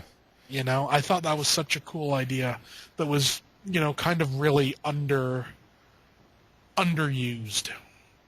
Yeah. Yeah. One thing though that I got to admit I really liked in the remake. You remember the Tina character? Oh yeah, that's Tina. That's that chick from Black Christmas, right? I think so. The one, the blonde, yeah. Yeah. I liked her death scene. I'm trying to even remember it. That's the one that she floats up from the bed and then she gets slashed along the front. In the original, yeah, she's wearing Johnny Depp's jersey too. Yeah, from the OG one. What I liked about that was just when you saw like the cuts just come down, it was just so brutal and so like slashing, Yeah. I just thought scene was done a lot better though in the original though. It was because I found, at least in the original, there was a lot more blood, for one thing. And what I would have liked is if they'd done the way they'd done it in the remake, if they'd done it with a hell of a lot more blood. Yeah. Made it much, like, more graphic, but made it, like, it looked like in the remake, that, like, she was, like, as if, like, like, his hand was, like, enormous. And it just, like, Well, that, and they shortened the whole thing out, where in the original you see her squirming and wriggling around and getting rolled around the roof and stuff. Here it's just like she's lifted up and slashed and then it's done. Yeah. Almost like they were just going through the motions, like, all right, we got that scene, check. Yeah. Next, check, And that was a thing of, well, we need a shout back to the original, we'll do the same thing. Yeah, just like the prison scene, you know what I mean? It's like... Yeah. Now, I got to admit, I did like the way that guy died in the prison. Yeah, that's one thing I give this movie. I think that prison scene was done better than... Yeah. Well, just because straight up the way they portrayed how prison, or the jail looks, is a lot more how a jail looks in real life than the one in the original. The original one, it's just like... It's like someone's basement. Yeah, bars, Yeah. I've been to jail. There's no bars, man. It's a door that... I don't want to get too much into that, dude, but how it looks in the remake is exactly how it looks in real life. White brick rooms with a door that closes. There's no bars. It's a door. Yeah. What I dug about that, though, is, like, he gets completely decimated, and the reaction of the other prisoner... Oh, yeah, freaking out. I loved that. Yeah, that was awesome. I really did. He's completely freaking out. And the thing is, they're going to come in, and think he did it. They're going to think he did it, but then they're going to look at him and they're like, he doesn't have a drop of blood on him. Yeah. And this guy's, like, been torn apart. Yeah. There's something messed up going on. So it's the sort of thing, there was a lot wrong with it, but there were a few... a few moments, I don't want to say of brilliance, because that's a bit overstating it, but there were some good moments. Yeah. That, there was a lot of potential that was sadly wasted, Yeah, definitely. Yeah. You want to hear the one I picked? Yeah. I was looking through my collection thinking of one that had... like that remake had a lot of potential but just failed epically. Yeah. And that's got to be Rob Zombie's 31. Ah. I assume you've seen this. Yeah, I actually really liked it, but, No. Are you for real? Yeah, I'm let's put it this way, I'm a Rob Zombie fan. Well, I am too, though. I enjoy pretty much everything he puts out. Wow. And I dug 31, but I thought it was something, again, that there was a lot of potential that wasn't utilized. Yeah, I wanted to like it so bad. I mean, I am a huge Rob Zombie fan too. The only one I can honestly say I didn't like was El Super Beasto. But That's the one I've never seen. yeah, it's the only one I say I really could care less about because straight Yeah. up it isn't a horror movie. Yeah. But the thing with this, it has all the stuff that makes a Rob Zombie movie a Rob Zombie movie. I mean, all the Yeah. characters are unlikable. I mean, Yeah. it's everybody's raunchy as hell, dirty, Yeah. everybody's sweating, looks like they just stepped off a Texas Chainsaw Massacre. Yeah. But I wish I had more of a backstory kind of what these characters were. I mean, they're Yeah. carnival people. I assume that's the way he intended it, but Yeah. straight up, I didn't care about any of these people throughout the whole entire movie. Yeah. I know Um, what you mean. the whole The, judge thing was, what were you saying? the only person I cared about, honestly, was like, what was his name? Like Death Head or whatever, the main bad guy. Oh yeah, the Who- at the bad beginning, guys, but that's what I'm who saying. kills You're the rooting for priest. bad guys. Like these, You know, he was the only cool one. yeah, but I'm talking about the people in the van. The Yeah. only one I remotely even liked was the black dude. Yeah. Hooking up in the beginning, but just because that was kind of humorous. But Yeah. I mean, all in It all, I didn't- thought it didn't really all hurt these well. characters were shitty. Yeah. I mean, But that's kind of Rob Zombie's thing. His Yeah. characters are like that. So Yeah. I can't put that against it. One thing I didn't like was the whole judges aspect of it. They're Yeah. all just sitting there. How are they seeing this? Like in I the know. beginning when the midget Nazi thing comes in and he's talking shit to him, the judges are in that room. They can Yeah. see that. But when all these people are, say they're in the bathroom or whatever they're doing in another place, these judges are sitting there like they're able to see it, commenting on it, but there's no TVs, there's no screens, yeah. it's I mean, weird. It's a plot hole that's never really, yeah, but I can let that Yeah. slide. One thing I can't let slide though mhm. is how shaky this camera is. It's very, very shaky. I Yeah. gotta agree, definitely. And- I hated that. Like if they filmed the whole movie, they stabilized the camera, it was all good, but then right when an insane thing like the chainsaw fights and all that, the Yeah. camera was like Blair Witch style. You know what I I mean? know it kind of takes you out of it, Yeah. and it's a shame, really. Like I said, there is a lot of potential there. Yeah. And my last point about this movie that really grinds my gears about this whole entire thing Mhm. is I'm trying to think how to start this point. Okay. Rob Zombie says that he was required to cut a lot of footage. Like he had to cut a ton of stuff, he says. Yeah, Now I got two problems with that. The first problem is he kickstarted that whole movie. That was Yeah. crowdfunded. The whole Yeah. point of getting crowdfunded is so you don't have to cut your stuff, so you could direct what you want to direct, release what you want to release. We're paying for it. yeah, I mean, it's not Harvey Weinstein and all them. They're not paying for it this time. yeah. So, A, it shouldn't have even been cut. No, And B, should have been on the Blu-ray. exactly, man. Like, why would Yeah. you release a Blu-ray of a movie we crowdfunded so you wouldn't have the holdbacks of the MPAA, and then you give us a Blu-ray of the cut theatrical version? Yeah, I know You what don't you think mean. that's wrong? Definitely, I agree. Yeah. And the thing is with Rob Zombie, usually he's so good at like having a director's cut, which is so different I know. from It's like the what, theatrical. and he's a true horror fan, so you'd think he'd realize that. But Yeah. the whole thing that baffles me in the first place, though, is this isn't a studio movie. Yeah, Like, why would he even submit it for a rating? You know what I mean? yeah. I don't know. It's one of those things. He wanted to release it for the fans.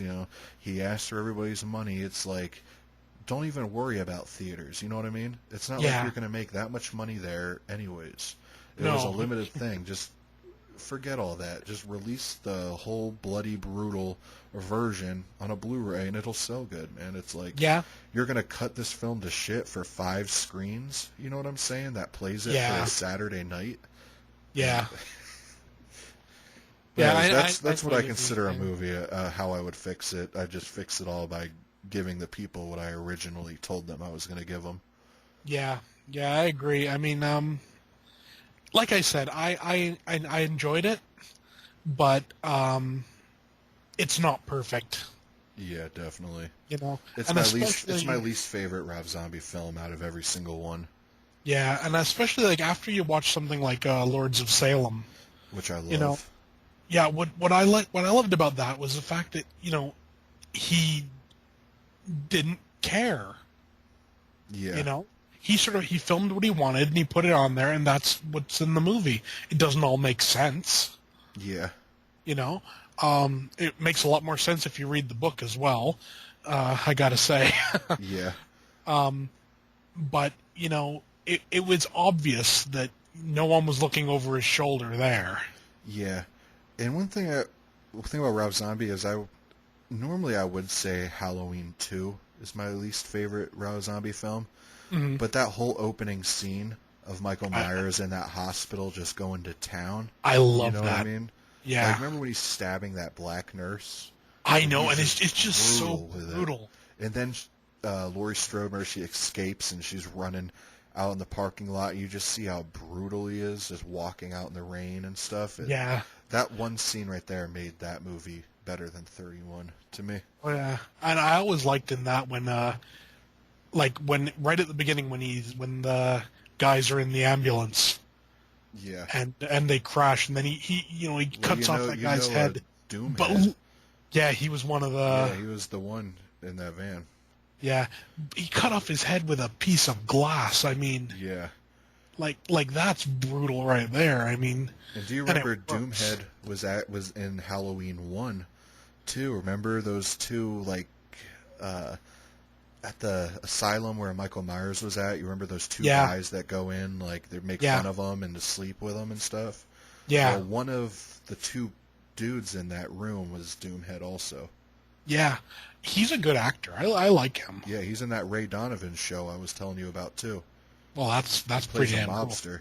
But yeah, he's like a That Rob yeah, that's like Zombie. a perfect role for him. Yeah, he's like a Rob Zombie staple though. Yeah, definitely. Yeah, I Halloween's another one that I'd like to do. Like how can we fix it on that the Halloween remakes? Yeah, Because there's a lot in there that you know that kind of went wrong, yeah, but there's a lot in that's good also. yeah, definitely. Yeah. This you want to get into our feature review of Child Eater? Yeah, might as well. What day did you watch this? I watched this about I think Monday. Okay. What was Yeah. what's your overall opinion of the movie before we get into details? My overall opinion is it's Lost potential. yeah. Yeah, definitely it Yeah. ties into how would this could be how it Yeah. could be fixed. But Yeah. yeah, I dug it, but it could have been so much better. What I found sort of the problem was, at least for me, through most of the movie, you had no clue if like the killer guy is supernatural or if he's like just like a crazy guy. Well, at the end when you What? see more of them in the light. See, I that's what I liked. I wish Yeah. they'd done more of that. I wish they'd have made it more clear. Yeah. You know? I gotta say, this movie though was I don't know, it's lost potential, but there are some really effective scenes in it though. Oh, definitely. The Definitely. first thing I want to point out in this movie though is not a single child gets eaten. I know, I which mean, is a one little one kid her eyes gets cut out, whatever, yeah. pushed out. For some, he pushes his fingers in their eye sockets, but for some reason the eyeballs are complete round, when they come out. Yeah, And and all they that. come out and they're perfectly No, but yeah, that was. I love the name though. It's just perfect yeah, name. child eater, yeah. This never came out on Blu-ray, and I gotta ask you, did your copy of the DVD have really terrible black levels? Like when Yeah. your black's getting crushed, like when you saw it on screen, it was just not inky. Like it was really Yeah. the black levels were just bad. Yeah, well, they were inconsistent, I found. Yeah, Every now and then you'd get a scene with some good block levels, but other ones it was just, yeah, you could tell it was really murky. whoever's doing the lighting was really amateurish with it. Yeah. I mean, it was a movie I thought that definitely had potential. Definitely. That's what I wrote down, man, was lost potential. Just, there was so many... I don't... You could feel the low budget of it. I gotta say, that whole scene with the kid building birdhouses or whatever, remember he goes out in the woods? No, but you remember when he looks across the field? And the guy just... That was kind of eerie, man, just because how far away it was, like, staring at him. Yeah. And then he goes back, and obviously no one believes him. But that leads to one of the creepiest scenes, man. Remember when... I don't remember if it was it's the babysitter. Remember she's sitting in the closet? And she looks over and you see... And he's just kind of like right there. And he licks her face, remember? Yeah, it's like, oh. Yeah, he was creepy looking, like really creepy looking there. Yeah. Yeah, definitely. What did you think of the design of this dude/creature, though? I really liked the design. I would have gone away from, how he had a cane? Yeah. I would have left that out, personally. Did you like his, like, steampunk goggles or whatever? I thought those were kind of neat. Yeah. But then again, that also kind of went into the, I didn't know if he was supposed to be supernatural or whether he was supposed to be, like, just, like, a crazy guy. Yeah. Well, I knew he was... I'm still not sure, though, because the thing is, though, when you see his hands, you think it's something supernatural because they're long fingers, but then when you see him in the light, his skin, he looks like a normal guy. I don't know. I'm still not completely sure what the deal is with it. But I do gotta say, I did enjoy it. It's one of those ones where I'm glad I have it, because I will watch it again. Yeah, I know what you mean. It's not wasted. Yeah, you think you'll ever pop it in again, or nah? Yeah, I think I probably will. I mean, it's just a fun little time, honestly, And what did you think of, like, the Freddy, like, nursery rhyme that he has? He has his own little nursery rhyme. I didn't really dig it. It was there, it was something that happened. What did you think of the decision, by the way, to cast that really young-looking black kid as the cop? He looked like he just stepped out of a High School Musical. Yeah, I didn't buy that. Yeah, he looked way too young to be a cop. He did. He really did. And I never got it. Was he supposed to be gay? Oh, I don't know. Because there's that whole part of the beginning. It's like, I love a man in uniform, and now I am one. And it's like, okay, so if he's supposed to be gay, who cares? Like, yeah, they should. Yeah. Either pay it off, make it that like his boyfriend or whatever shows up or something, or ignore it completely. Yeah. It's one of those things. It seems almost like they threw it in, like, oh well, we have a black gay character, It's, I don't know. It seemed a bit off to me, but that's just me, Yeah. Did you like the finale? It was like the wooden corridors or like wooden hallways or whatever. I thought it was a neat visual. Yeah. But it was a thing. I can't really think of a reason why it would actually be there. Yeah. Yeah. I like a bit of, common sense as to why something is there, Yeah, and I do like the whole idea of that death mask. Yeah. Like, that whole scene where he's standing there with that mask and you see him, like, getting ready to grab his head and then he runs away. Yeah, I thought that was pretty cool. Yeah. That's another thing about this killer, man. He seems really easy to get away from. Yeah. Like, if he's at the point where he's licking your face and you can still get away from him. Yeah. And I always thought this, like, obviously, I guess the idea is he can't see. Yeah. So why you stand very still and throw a rock? Yeah. Somewhere far from distance. You could just run up and beat him. You don't even gotta stand still. Yeah. I mean, he's blind. I know. But, that's kind of bad, actually. One thing that there was, I don't know if you consider it a twist, but there's almost two villains in this. Yeah. That woman that lives in the woods or whatever. Yeah. She was almost creepier to me than the actual child eater was. Yeah. Like, one of the creepiest scenes in it is, you remember when I think he's in a closet or something, or he's in something, and he looks up and there's like a mirror. I remember the woman, she like looks in the mirror and their eyes connect through the mirror. I remember she like looks evil as hell, and you're sitting there thinking like, oh my god, he's fucked. Then all of a sudden you see the child eater just kill her. Yeah. Like, I mean, it's the sort of thing they should have, if you're going to go with that kind of idea of like, you know, sort of like the obsessed character, like the Dr. Loomis, if you will. Yeah. You know, you need to pay it off. Yeah.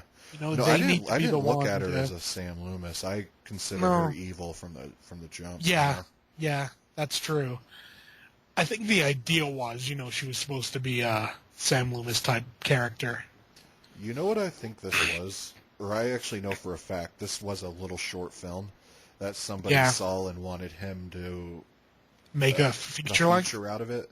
I think they added all that to kind of pad it out. Because I wouldn't be surprised. If you just had the child eater, this thing would only be like 40 minutes even at that, you know? Yeah, well, I mean, that's always the sort of thing when if you take something that's essentially a short and then stretch it out, I mean, you have to get the padding from somewhere, don't you? Yeah, well, Baskin is the same case. That was like a 10-minute short film. And then they made it a feature. But Baskin has done a lot better. Yeah. And that's one thing. I'm going to finish up my review on Child Eater with this, that if this thing had a bigger budget, it would be awesome. Yeah. Like, if they were able to get better scenery. Yeah. And not even better scenery, but more of a mix of, like, a bigger scope, you know? Yeah. Like, we saw the woods and the wooden closet and stuff. We saw that throughout the whole movie. Yeah. And it's, like, dark. This movie is just, like, the lighting. You're kind of struggling to see what the hell's going on. And yeah. Yeah. It's just dull. That's the word I'm looking for. The surrounding is just dull. Yeah. And it's this sort of thing, it always annoys me when there's so much, like, you know, potential there, and then it doesn't get used. Yeah.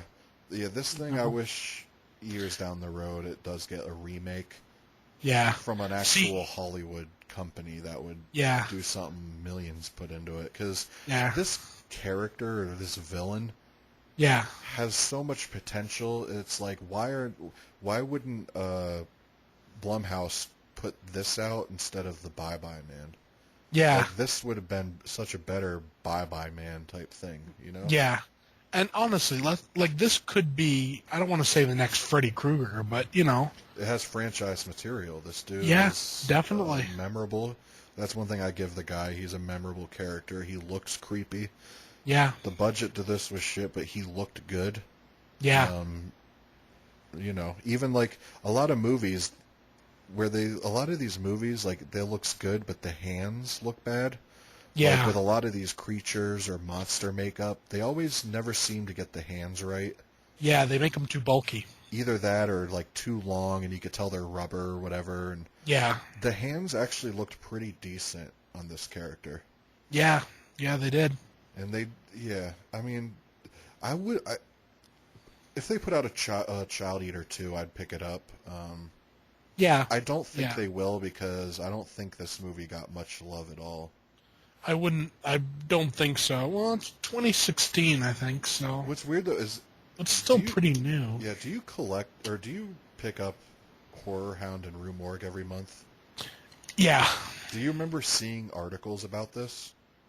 I don't remember seeing any. Rue Morgue had a one-page article in it, like 2 or 3 issues back. Yeah, there was like a one-page thing on it, and that's when I first heard about it. And then Horror Hound did, like, it wasn't even an article, it was like a little upcoming thing. Yeah. And I read that, and I remember I looked at, first of all, the name is what got me. Yeah. That name's awesome. And B, the whole, the cover of it. I love that cover. I know, it's a very... So it's one of those things, it's still almost like a blind buy to me, because I've only heard one reviewer on YouTube talk about it. Yeah. So, I mean, that's why I wanted to do the show on it, too, because I can put money on it that there's not a single podcast that has covered Child Eater. You know what I mean? I'm quite sure of that. It's one of those things, too, where it'd be cool to have, like, see if we could find the director on Facebook or wherever, Yeah. and like send it to him or something, because it's like it is an indie movie. I mean, MVD Visual put this out, who does all Wild Eye and all that. Yeah. It's like this movie is good enough to where it needs more love than it's getting. Yeah, I don't know agree. if you feel the same. I don't know if you thought it was mediocre, but No, I mean, I thought it was pretty decent, as far as low budget indie movies go, Yeah. this is it's almost as good as you can get with low budget horror. Yeah. I mean, you're not gonna, going into this that you're not gonna be getting, like Hollywood quality, Yeah. like acting and everything and stuff. But that's, kind of part of the charm with low budget stuff, isn't it? Definitely. And one thing too that the name of this movie is a lot more mean-spirited than the movie is, Yeah. Like, I feel like if you're going to have a name like Child Eater, He should damn well eat some children. yeah, and if you're not going to eat children, at least have something more brutal than bloody eyes, Yeah. Like, for some reason, if a movie is named Child Eater, I feel like it should be, that's your excuse to just go as mean-spirited and brutal as you want, Yeah. I mean, if Yeah. you've already got people looking past Child Eater, Yeah. I mean, they're down for it, you know what I mean? Yeah, indeed. And it's the sort of thing, I mean, I guess there's always that thing, it's almost like an unsung taboo about, like, killing off children in movies and everything. Yeah, that's why I love it when it happens. Oh, yeah, I always dug, I can never remember if it was The Burning or if it was,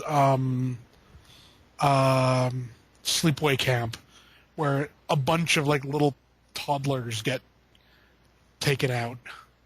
Huh. I don't remember. It might be Sleepaway Camp. I don't know. I can't. know it's not one or Sleepaway. the I other. know it's not Sleepaway Camp. Yeah, I just it watched doesn't. that recently. Yeah, it doesn't show it, but like it's like seriously hinted at that like a bunch of like, Well, you got what, Friday little, the 13th Part 6 too. Remember? Yeah. That was the first time you actually see campers at the camp. Yeah, I remember that were actually Jason's old walking enough. around it and so. But, Yeah. This. I really, and this, it's priced perfectly, this movie too, Oh, yeah. I bought yeah. it when it first came out, and for 11 or 12 bucks, you can't complain. No. You know? No, I mean, even as a complete blind buy at that price, Yeah. And Yeah, this is another it's short one. What is this? This is an hour and 22 minutes. Yeah. And I do gotta give that about this movie. Did it fly by for you too? It seemed to, yeah. Yeah.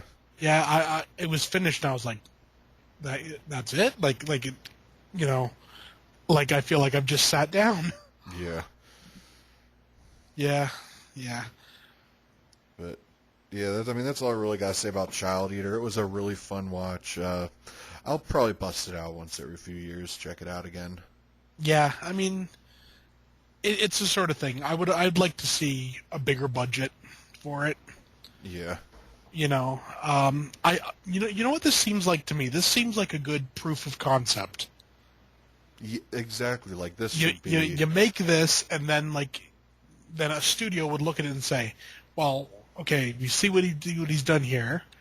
Yeah. Let's give him X amount of dollars or whatever, and see what he can do with a bigger budget and everything.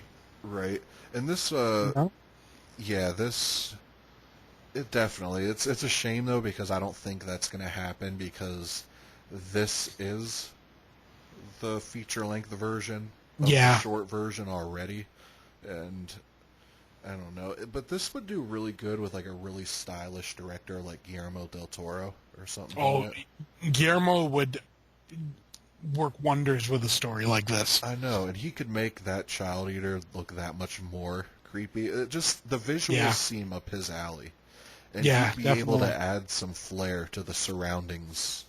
Yeah, and also, let's be honest, he'd have kids being eaten. Oh, definitely. He probably wouldn't show it. Yeah. But he would have it. Yeah.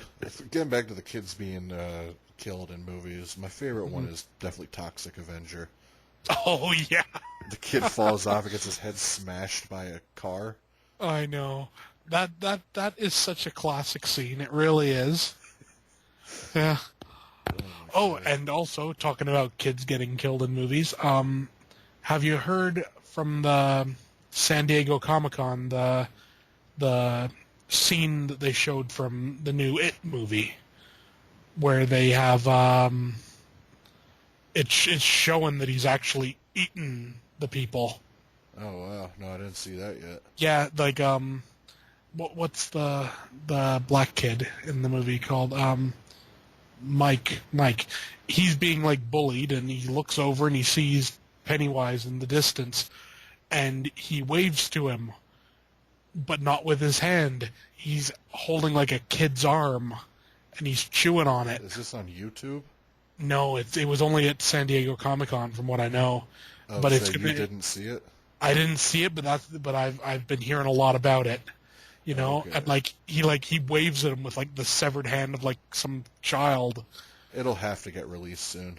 Yeah. They're going to, because I mean they're already releasing leaked footage of Infinity War and all Yeah. that. So Yeah. it'll get someone videotaped it and is going to release it. I'm sure. I hope so, because that was one thing also in the original It miniseries that was sort of, you never really saw any kids get eaten or anything. No, and Muschietti or whatever his name is did say this is he emphasized hard R. Yeah, so we're gonna get some stuff. Yeah. Yeah. So let's finish this up with our last segment. What's the one movie you would recommend to a newcomer? One movie I'm gonna go with this time is probably Demons. Oh, okay. Yeah, I mean, it's one of those movies that, cheesy fun. Yeah, exactly. And it's heavier on the gore than some of the other ones I've recommended, but when you're getting into horror, gore is a big part of it. Yeah. And it's almost like the gore in Demons is entry level gore though, to where that would introduce you to the whole gore hound type. Yeah. It's not American Guinea Pig or something, and it's just a fun movie. Yeah. Especially if you're drunk. Yeah. Get drunk and watch Demons, you'll have the time of your life. I think I was the first time I saw it, actually. Yeah, that's the way to go about it. I think definitely. Paul showed it to me. Yeah, and you're just kind of like, whoa, wow. And then that one scene that comes up in the bathroom, where she's got that boil. Oh yeah. Watching that, and like if you happen to be drinking at the time, not necessarily the best thing, because that's quite a creamy scene to say the least. But yeah, definitely. Yeah, so that's what I'd go with. Oh, okay, that's a good choice. Yeah, I'd have to say Tale of Two Sisters. I mean, only because A, it's one of my top 5 favorite films of all time, and B, especially if you haven't seen The Uninvited. Yeah. Like, if you've never seen that, the twists... Have you seen this or no? Yeah. The twists blew my mind first time I saw them. Yeah. The first time I saw it, I don't know. I want to say I saw the ending coming. Yeah. But, that might have just been because, I've seen a lot of movies with twist endings. Yeah. So I sort of saw it coming that way. But I dug it. It was a good movie. Yeah. And it's like one of those ones where if you're going to get into Asian horror too, that's one of the first stops you make.